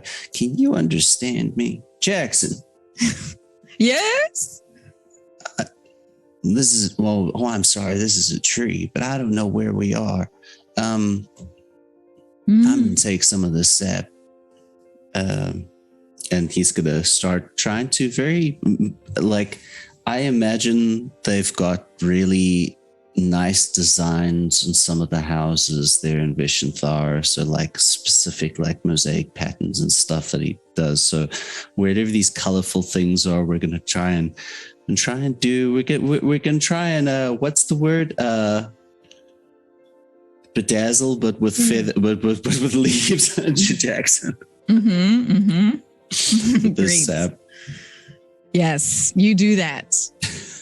And you spend a long time doing this, like probably hours. We're going to cut back to the forest on Faerun. So Jackson and Jesse have poofed in a swirly pink and purple psychedelic cloud. Now, would Latreia recognize this due to his adopted mother? And your forest dwelling. Why don't you and Avis go ahead and roll like nature or survival? All right. Whichever one makes more sense for your character. Yeah, it'll be survival. Okay. I get advantage on that. Or I get that's a great roll. Great. 6. You rolled a 6? Yep. Dirty 20. Dirty 20. So Avis, you're like, I don't know what this is. You're like, are they coming back? I don't know what happened. But Latreia, you actually recognize the effects of this type of mushroom. And you, now that you think about it, because you yourself don't really partake in this type of thing, you don't think about it very much. So when you saw the mushrooms, it literally didn't cross your mind. But you now are remembering that this type of mushroom is the kind that can take people to a different plane, and it usually will return them after a certain amount of hours. Usually. Would I recognize via the pink and purple smoke, like if they headed to the Feywild? I think with that dirty 20, you probably are figuring it's the Feywild because of the nature of the smoke. Yeah. And as you can imagine, Latreia has been to the Feywild quite a few numerous times with his adopted mother, Valeria. So he looks around and he says, "Oh, those mushrooms, they took them home. Well, home-ish. The Feywild. They went to the Feywild. They should be back, though." Are you sure, sir? I'll leave it to you. Very sure. My adopted mother is from the Feywild. Loon eats more of that. Okay. The delightful. Have a good trip. Yeah. The delightful is the floating one. Oh. Yeah. So yes, we haven't done yours. See your how well you take these. So go ahead and I will roll for Tree Bush. We're gonna do DC 15 con saves for Delightful. 14, 15, 16. Just by All right. 1 point. Yeah, same. Actually, I rolled a 9, and our dragons have a +7 in con saves. So yep, 16. So Tree Bush and Sloon, you both feel that inner lightness and almost like a giddiness, like just like you're a yellow fluffy cloud in the sky and just can blow either which way, but you both stay firmly on the ground. He's like, Sloon goes, "Do you want more? Or do you want the disappearing one?" Ooh, I want to try them all. Okay, let's try the disappearing one. I feel really good. Yeah. So we take the delirious one, and we're like, and then we take a little bit more this time, and we also clink it again. It's like, let's see if we can go to Jesse, and then we eat it all up. All right. Well, Tree Bush has a really good, is not a lightweight. Tree Bush can take his mushrooms. Because it makes sense. So I'm going to roll 15. again. No, wait, and +7. No, yeah, he just made it. Yeah. So I rolled a 10, and my con is 2, so it's a 12.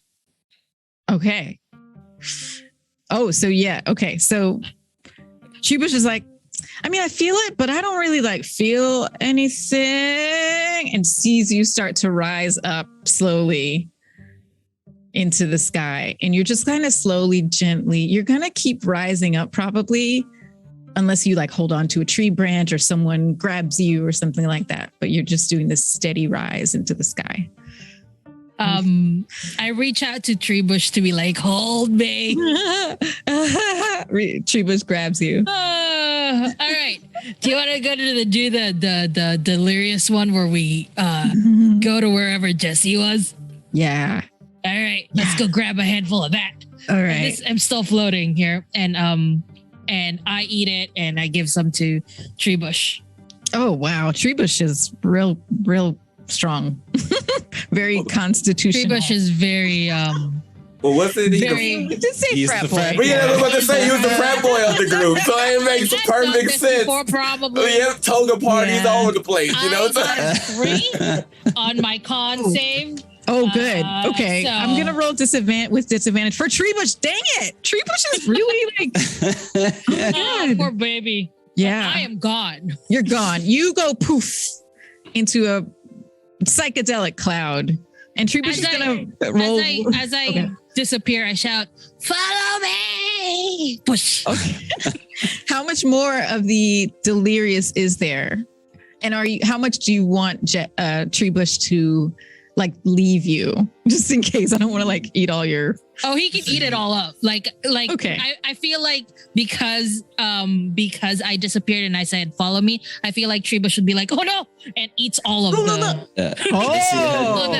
of the Jesse had delirious. just so definitely they- left one more ounce on the chopping board near the thing as well. So I'm gonna it's say his last ounce. if Treebush is eating all of them, that's gonna be an auto fail because like no the one delirious. can, no one can withstand that much of a psychedelic mushroom and not feel it like right. Okay. He's not So, a young yeah. dragon. Maybe an I mean, ancient, maybe an ancient one. maybe like, ancient one, yeah. Maybe like some giants and stuff. yeah. Okay, so Helena, when you poof back, you now are in this magical, beautiful land with large mushroom caps and pinks and purples, and you see some tiny fairies floating by off in the distance. And nearby, you see a very high Jesse and an even higher Jackson, just like very methodically taking leaves and wiping them in some sticky sap on a tree and sticking them all over Jackson, who's about It's half very covered. beautiful. Loon sort of like swims in the air towards them, and he's like, "What up, Jesse?" So Jesse has default switched into Celestial because he can't common or Aquan right now, and so I think Jackson is because that's the language I speak in common. So he replies to you in Celestial. Jackson, is that Sloan? I'm not. Yes, that is Sloan. And then poof, Treebush appears, and Treebush is there too. Do you see Treebush? Oh, more hands to help me get sticky. Why are you sticking stuff on that dragon? It is to make me beautiful. Oh, I'm You are sorry. You were speaking common. Oh my God. Yes. And then when Jackson says it's to make me beautiful, Sloon grabs Jackson's face and goes, "You are already beautiful. Well, yeah. The but we were most just beautiful. wondering. Don't let anybody tell you any different. You are gorgeous. Okay." Ooh, this is so good. Okay, thank you. I believe you. Now Treebush walks over because didn't take enough of the other one to levitate. Treebush says, "Hey, this place is wow. This is So cool. pink. It's so pink. A lot of pink. It's like it. real pretty. Wow. Do you want some feathers? Well, they're leaves, but I want a crown of feathers. Leaf. I'll make you a crown of Feathers. feathers. Yeah. Now, I'm not sure if this person, wait, no, it's a tree. I'm not sure if it's alive, but I did try and ask for the sap first. I don't think we need Nobody a said sap. no. I don't think we need a sap. I think it's just a lot of grass. Grass. Fair enough. Yes. And Treebush lays his head on his front claws and just kind of reclines and lets you adorn him with a, did you say grass and leaf? Yeah. Crown. So in Sloan's head, it's beautiful. It's gorgeous. But in reality, it's just a clump of leaves put together. And it's just like on top. So it's just like a messy hay of like grass and leaves on his head. But in Sloan's head, it's a gorgeous like weave of beautiful leaves and like the grass around it. It looks like a gorgeous crown in Sloan's head, but it is not. Just want to make that clear. It's just she grabbed like a bunch of leaves and scrunched it up together and put it on his head. I think to everyone here, it probably also looks beautiful. That's awesome. Absolutely gorgeous. Mhm. Jesse says to Jackson, hey, have you spent time with the book you got from... Hey, Sloan, what's our giant friend's name? Latreo. I'm sorry. The trail. Yes. The trail book? From his dad. The druid spells. Have you been? Show me a trick. I want to see some magic. And he just leans back. Okay. More plants on into his face. His son. Okay. Well, how about this one? And he steps back. Some leaves start to fall off him as he does this. And let's see. Oh, this is one of my favorite druid spells. It's like the first one I ever did when I played a druid. He motions with his like leaf covered wings, and you see underneath everyone's feet, the four of you, just a mound of earth rises up, and all of a sudden you're like 25 feet in the air, but on a hill basically that he has created. Ooh. Yes, pretty good, right? Loon looks like she's surfing. She's like, whoa. And then Sloon looks at Treebush, is like, do you want to go dangerous? Yeah. Yeah. All right. So, do you have your dangerous with you? I have only enough for me and I think I said Dragon I left it on the Treebush. chopping board. Oh. Well, Unless I could retcon that. You can retcon that. Yeah. All right. Cool. So, do you all want to try this dangerous? Dangerous. Sure, why not? We're already here. We are in the afterlife. Is this the afterlife? Are we dead? Probably. Don't think so, but it's nice. Okay. Oh, before Sloan eats it, she reaches out to Damon and is like, Oh, hey, man, what's up? Are you here? Oh. Yes. Are you feeling the same feelings or are you a little bit better? Oh, I feel it. Very nice. He just kind of keeps chuckling weirdly. Creepily. We're not dead, right? He's one of those stoners.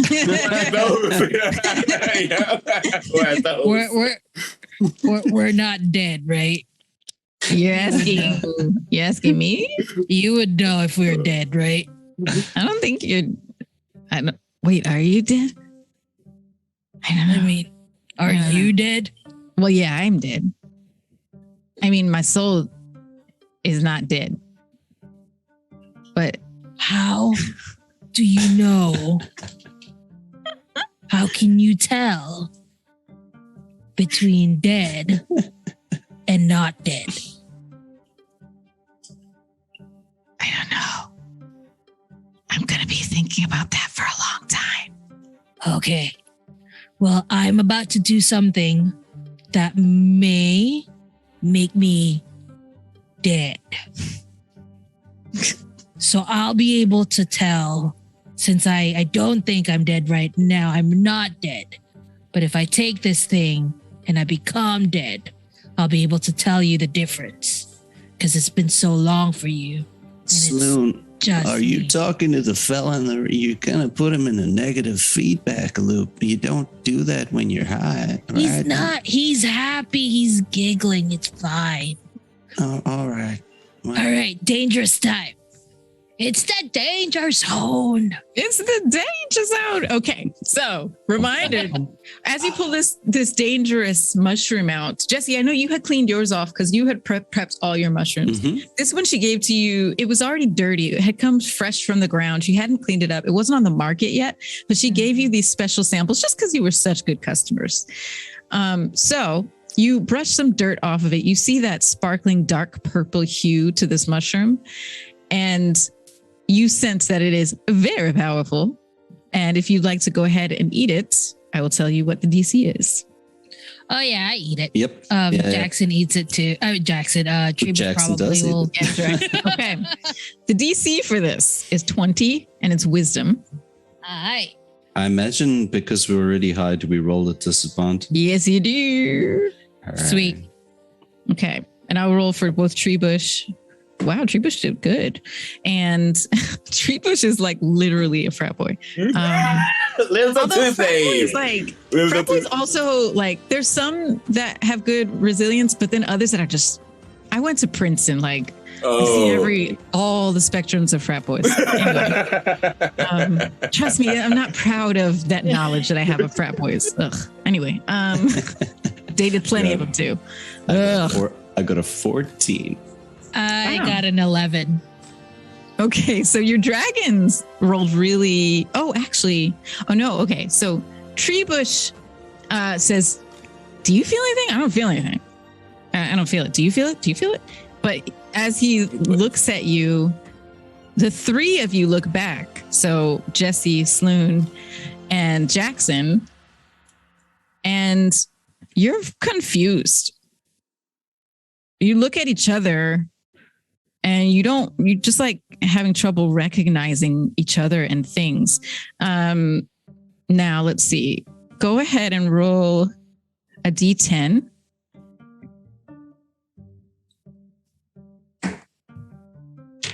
And I will roll for Jackson. 2. 8. 2 and 8. Okay. So at a 2, Sloan, you just stand still and you stare. If you were looking at Treebush, that's what you're staring at now. And for like 10 minutes, you don't move. You just stare at Treebush. And Treebush is like, "You're freaking me out. What are you doing? What? Nothing breaks your concentration." And what did you roll? 8. An 8. I'm sorry to do this, but with an 8, you had a weapon. You brought a weapon on you. Well, I imagine actually, my weapon is at camp. yeah. Okay, it doesn't even have to be a weapon. You just start to bash on the nearest thing, which maybe I'll let you decide what you start to just like you're kind of losing it. Okay. All right. What's your target? What do you go after? You're on this hill that Jackson has made. There can be trees as well. The trees came up the hill. Probably some of the trees. Yeah. So you start bashing on the trees like, "Ah, ah!" Oh no. And then Jackson just starts to walk. This is really fun. I'm having fun. I hope you're having fun. Oh, this is Having awesome. so much fun. Oh, I mentioned in chat numerous times. This is easy top 3 favorite episodes already. And we're just at the first half. This is why Jesse made sure to bring more delightfulness in case we needed to come down. Yeah, that was smart. Good call. Jackson starts walking, and since you're on a hill, he just starts walking down the hill, kind of like monotone, and just starts walking. It's just not going to stop walking for like 10 minutes. And this is what happens for 10 minutes. With poor Treebush just trying to like manage you. Treebush comes and tries to like wrangle Jackson, turns him back around so he at least walks back up the hill, tries to like pull you away from the tree because your hands might be starting to hurt, or they will hurt when you come to. So Treebush is like your sober friend. Oh, he's our sober buddy. He's so good. That's what a good frat boy does. He was the good one. He was the good one. Well, not sober, but he's definitely the shepherd. Yeah, right. Yeah. He's the friend who has been drinking with you, but then realizes if he doesn't stop drinking now, no one's going to be in control. Yep. So he's like, you know what? I'm good. I'm going to stop for now. I'll take care of y'all. And actually with that, let's go ahead and take our break. Sure. And we'll come back to this Feywild mushroom trip. Yeah.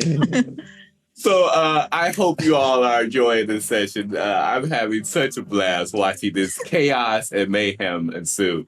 If you like what you see here and would like to talk about our campaign, definitely join us at our Discord, which you will see in the chat below. We have a section for spoilers as well as for non-spoilers. We also have fan art for in case you would give some fan art regarding the campaign. And if you want to talk to the cast and players regarding their players as well as the campaign itself, your theories and such, definitely come on by. We would love to have you with us. And so we'll be back within 10 to 15 minutes for the second half of Lords of Faerun.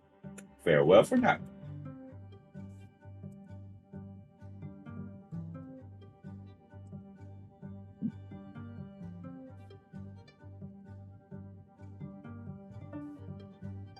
Why is it right there? Why is what? Oh, sorry. 1 second.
All right, and we are now back for the second half of Lords of Faerun. With that said, Aliza, take it away. We are still in the Feywild. Mm-hmm. And we have two of our PCs plus their 2 companion dragons who are on a wild trip. Mm-hmm. And it took a turn for maybe the worse when they took that last dose of dangerous mushrooms, the unproven, untested mushrooms that they got as free samples from Zara, the mushroom drow lady. And at the end of 10 minutes of just pandemonium, the 3 of you all of a sudden feel the effects of this mushroom drift away from you. And Sloon, you finally kind of come to, and you've just been staring. Your eyes feel dry because you have been blinking for 10 minutes. Jesse, your hands are covered with tree sap and bark and grass of all the things that you've been tearing into. And Jackson has just basically, Treebush has been pointing Jackson to the hill. And then once Jackson crests the hill and goes down, Jackson runs down, flies down, turns him back. So Jackson has luckily had stayed in this area, just kind of like going over the hill over and over again. And Jackson kind of finally stops on the side of the hill and looks around. What? Oh, that was interesting. That was interesting. Do you have more? I hope I didn't hurt anybody.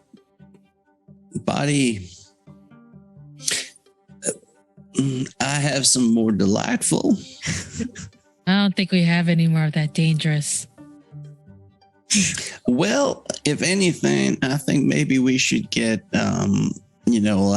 what's the word for it? Like product testing fee, right? Like we should go back to her and be like, we tried it out. Now you can write down a list of Stuff that could happen.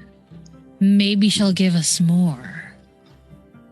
At that moment, Jesse and Jackson, you disappear back. It is 4 hours later. Now, time passes differently in the Feywild, so you haven't had no sense of time where you were. But back in Faerun, 4 hours have passed. Avis and Latreyu, are you sleeping when you see your two of your companions poof back into existence? Or what are you doing 4 hours later? What time of the day would it have been? It was dinner time when you had your mushroom stews and when you all had the tea trips and everything. It's probably around midnight, 1 a.m. at this point. I would say Latreyu would have still been awake, primarily because, again, his task was, as always, as the green light showed from his amulet, the protector. So yes, eventually he wasn't going to be able to fall asleep peacefully, knowing that his friends has not returned yet. So yeah, he would have been awake.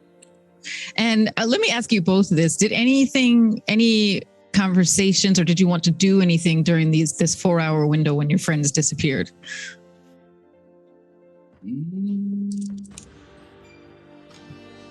I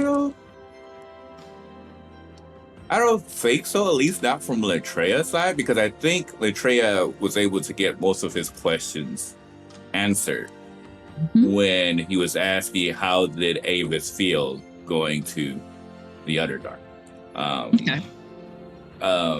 I think there will be a small conversation, a brief one, just to figure out how he wants to handle the city per se.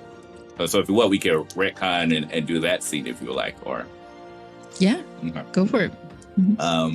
So you see, unlike the others who was like eating or drinking their stew, Latreyu was pretty much like grabbing one of the legs from the elk, like jabbing it into the stew and then chewing it, giving it a flavor on his quote unquote chicken leg. And then after he takes this big old bite, smears of stew sauce across his cheek, because again, he has no table manners at the slightest. He looks over towards Avis and he says, so, and this will be a giant because he knows that he can speak giant. He will say, how do you want to handle the city? It seems like this city is not one of the more positive it takes. Do you want to go in using social dynamics like you normally like to do? Or do you want to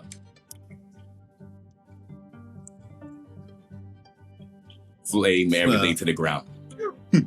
Well, I do not doubt your abilities, of course, Atreyu, but I find that even you would have a bit of a hard time fighting an entire city. So personally, I don't care for what happens to them. My goal is to simply defeat the people who are in trouble. So as far as I'm concerned, we'll save the people and then we can go about our business. Have you been to the city before? I don't believe so. I haven't returned to this area in, 90 years. 90 years. That's like numbers of times longer than I've been born. I keep forgetting how old you are. So I do look absolutely fabulous for my age after all. I thought you were like 22. Mm. And then you say you're like over 100 or something. And then I'm like, oh, wait. No, I haven't been at 20 for a very, very long time. But I do have to thank you for it. These are very kind words. But do you think I should go after them or try and bring them back? No, they're in the Feywild. I believe if something was going wrong, he'll grab his amulet. He'll say, my mother will tell me, and most likely take me there to help out. So the fact that there hasn't been any flare up of green energy or a sense of me needing to do something for my mother, I think everything seems to be fine. Well, fair enough. I've never been there. It's a great place. You'll have Different. to show me one day. So I don't believe I've asked you. So how do you feel now that you are aware of Sun's secret life, so to speak? I don't understand, but I just want to be there for when she needs it. I don't really get the reason to need to hide, but I know that I'm different. I would rather just, if someone has a problem, and they would tap to his axe. So to have to worry about someone and hide and create secrets, just something that is foreign to me. But because of that, I don't judge her for it. I just think it's her coping mechanism, I guess. That is very insightful, Che. Very impressive. Oh, really? But yes, it is. You are quite intelligent. He kind of looks at you, he's just like, wait, you mean that? Of course. Your intelligence will be rivaling my own before too long.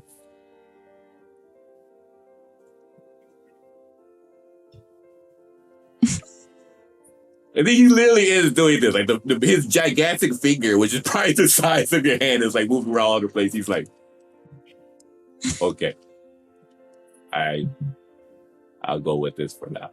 Deep down, as you can kind of tell, he doesn't believe he's really that smart. But but he's just going along with it. But he will say, as he looks towards you, do you think we would need to be stealthy approaching the city, or can we just go in and try to find?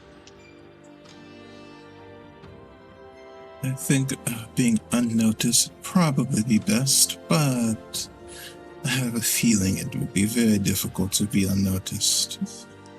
Right. I mean, we all stick out drastically, and that's not even including me. So, in a place, I mean, we saw the looks we received when we went into the bar, and this was a nice place. Once we go there, I don't really think stealth would be an option, and so I figured you may have to go about it a different route. Not saying I want to bring down an entire city. Maybe I do. But if that was an option. But otherwise, I'm thinking, because Saloon likes to hide and place bombs. I don't think that's going to work either. Maybe somewhere in the middle. At this moment, you actually hear some rumbling. Actually, what is each of your passive perception? 16. 13. Latreia, you would hear this. You would hear some very distant rumbling. And Avis, you would just feel a slight, you wouldn't hear it per se, but you just feel something in the ground. It's very slight shaking. And this is definitely noticeable for him because he is a forest boy. So this is not normal in the forest. He looks up, he says, something is odd. Did you feel that? I did. Was it not a normal tremor? No. Forest aspects like this is not common. Do you wish to stay here or wait for the others? I would like to go check. Or do you want to come with? No, I think they can take care of themselves. Besides, Yuki is still here, and she has become a very talented spellcaster. Arguably better than myself. I don't know about that. Yuki has been kind of half napping, obviously, because she retorts that from her nap. It's going to be the greatest spellcaster in Faerun. All right. So Latreia, you want to investigate this? Mhm. Where would you like to go to investigate this? Wherever I get the sense of the origin of that shake, I can see him maybe touch the ground a bit, and try to sense the tremors underneath him. And he also has blind fighting, but that's more for 10 feet close up. But but yeah, he would definitely be using senses outside of sight to be able to judge where the origin would be. Yeah. With your passive perception, putting your hand to the ground, the forest floor, you can sense that it's coming from the northwest, but it feels really far away. And your senses being as good as they are is the reason why you heard it. But normal people who aren't heroes like you and Ree with these special powers probably wouldn't have noticed it. So it doesn't seem like it was stemming from the city. No, it's in the sort of not quite the opposite direction, but yeah, it's back to the northwest. Northwest. How far would I estimate it to be? Pretty far, far. Okay. Latreia, when he determines the estimated distance of where this comes from, he says, this may be a bit of a journey if we do decide to take it. I'm a bit concerned because if we do this and they come back, we're not entirely sure how long the distance may be. But at the same time, it could be something going on that we may need to investigate. This usually not my strong suit. Snowroot has also heard this. Mm-hmm. Actually, Snowroot and Yuki have kind of perked up their ears and listened and felt it in the ground. And Snowroot, wordlessly, when you say that, just flies up into the air to see if she can get a better view. And you see her fly even higher and higher and higher until she's pretty small in the sky. And then looking to the northwest, she stops. And after a couple of minutes, she comes back down to you. And she says, Latreia, you're going to want to see this. Do you mind if I hop on? Yeah, come on. Okay. So he hops on, tops the Snowroot, kind of nuzzles against her forehead, and then takes off. Okay. And Yuki comes up to you, Avis, and says, "Let's go look." Oh, and I'll get on Yuki's back. Okay. And you also fly up. So the two of you on your dragon companions' backs fly up to 200 some feet in the air, pretty high, pointing to the northwest under the moonlight, past mountains. You see a mushroom cloud.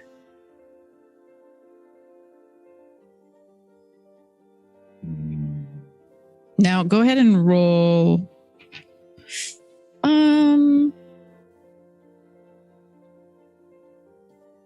You could roll nature. You could roll perception. Okay. You could roll history even. Perception definitely for me. Mm-hmm. I'll do history for 17.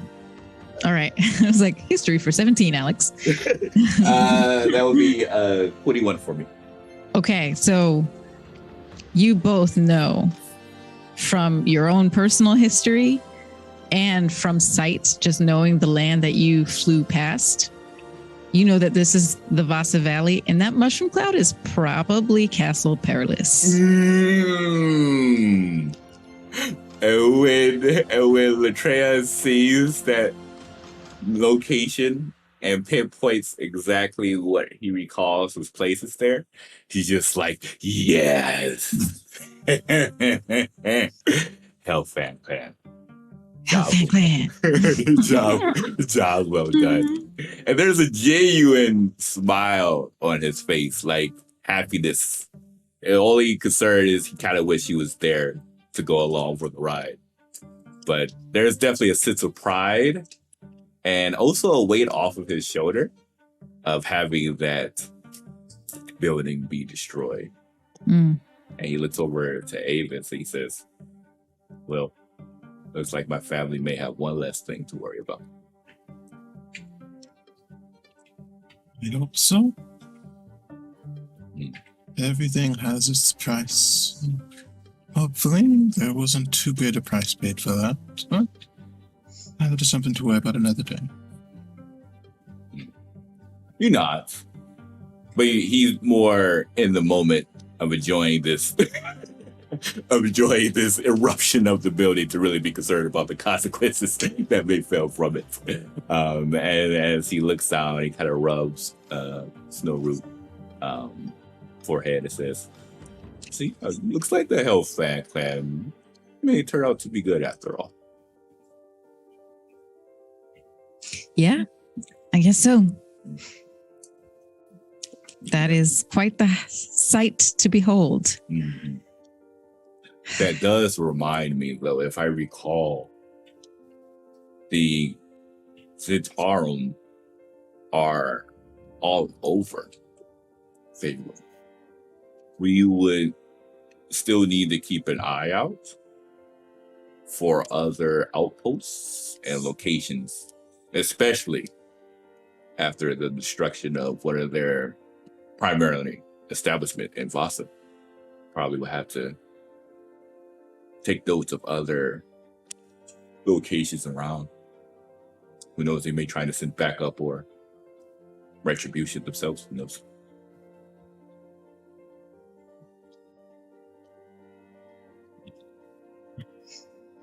Perhaps. Okay. And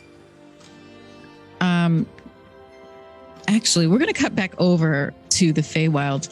I'm going to rewind a little bit. Before Jesse and Jackson poof back, you all are coming to from that last dangerous mushroom and kind of assessing. And like you said, I think the last thing you all said was we should be paid as testers for Zara and her mushrooms. Yeah, and maybe she'd give us more. Basically, that's the last thing I said before Jesse right. poof. Mm-hmm. Yes. So yes, before the poof, go ahead and roll perception, both of you.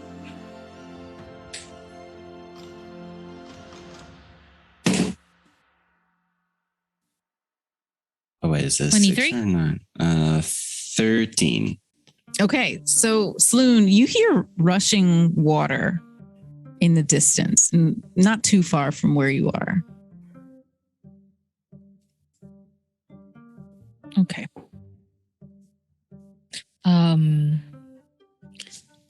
I think I need a drink and a wash of the face. That sounds nice. Do you want to walk over there or fly? Treebush, how are you feeling? Do you want to fly? I feel great. Let's go then. And then Let's fly. Sloon jumps on to Treebush and, doesn't wait for, doesn't look back, just goes straight to, points where the water is. Mm-hmm. It just goes there. Okay. You fly deeper into a forest, a little forest grove that you've been kind of nearby this whole time, following that sound of rushing water. And you come upon a well. And it's a well that's above ground. It's about 10 feet tall and 5 feet in diameter, so it's quite large. And a steady geyser of water is shooting up from the well about 30 feet high. What is your passive wisdom, both of you?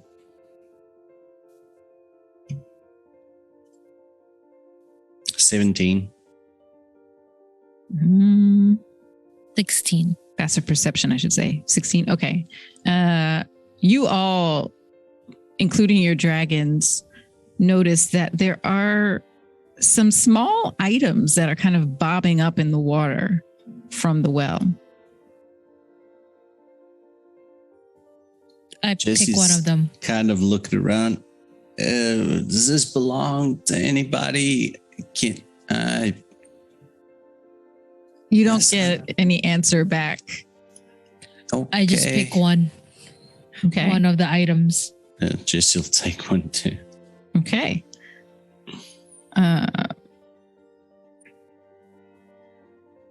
Okay.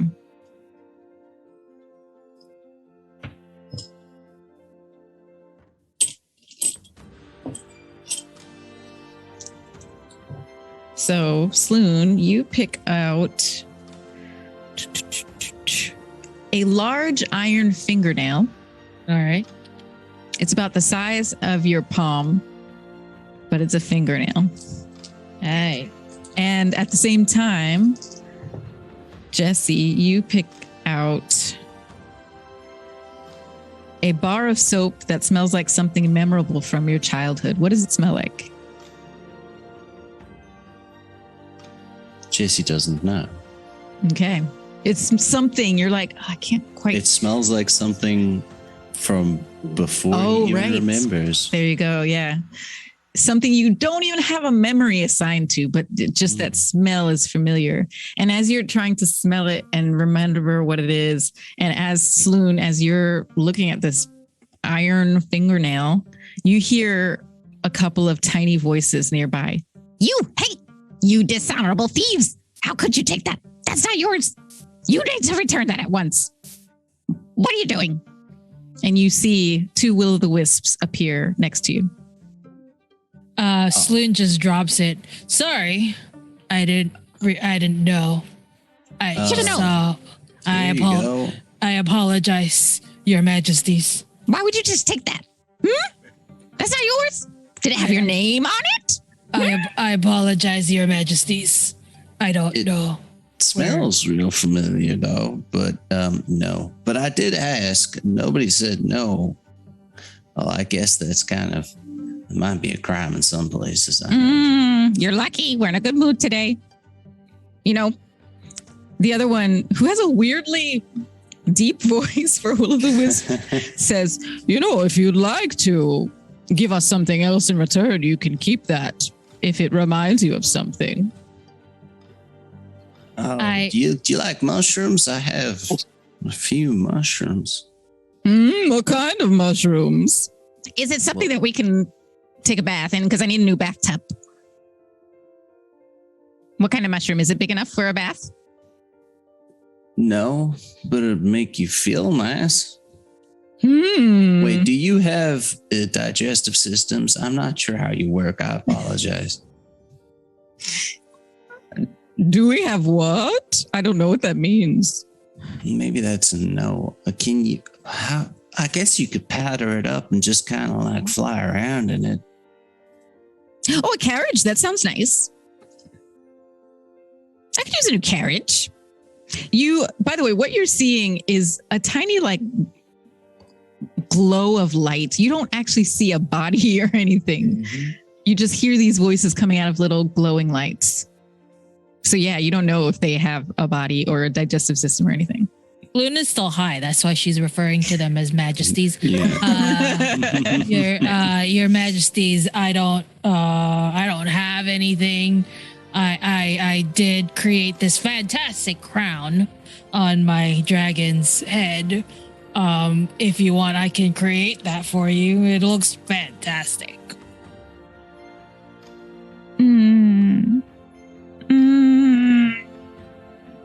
That maybe may make me feel good. Sure. Do it. Okay. So, Sloon grabs a small, like, just takes out a small chunk of, like, the pile of grass and whatever on top of Trebush's head and just makes, like, a ball of, like, leaves and stuff. And he's like, here you go. One for each of you, your majesties. And just sort of, like, presents this 2 small crowns to them. Go ahead and roll sleight of hand just to see if you can balance this on balls of light. I don't know. Maybe you can. I think you can. I do have plus 12 of sleight. I mean, yeah. Jesse's that just is gonna 22.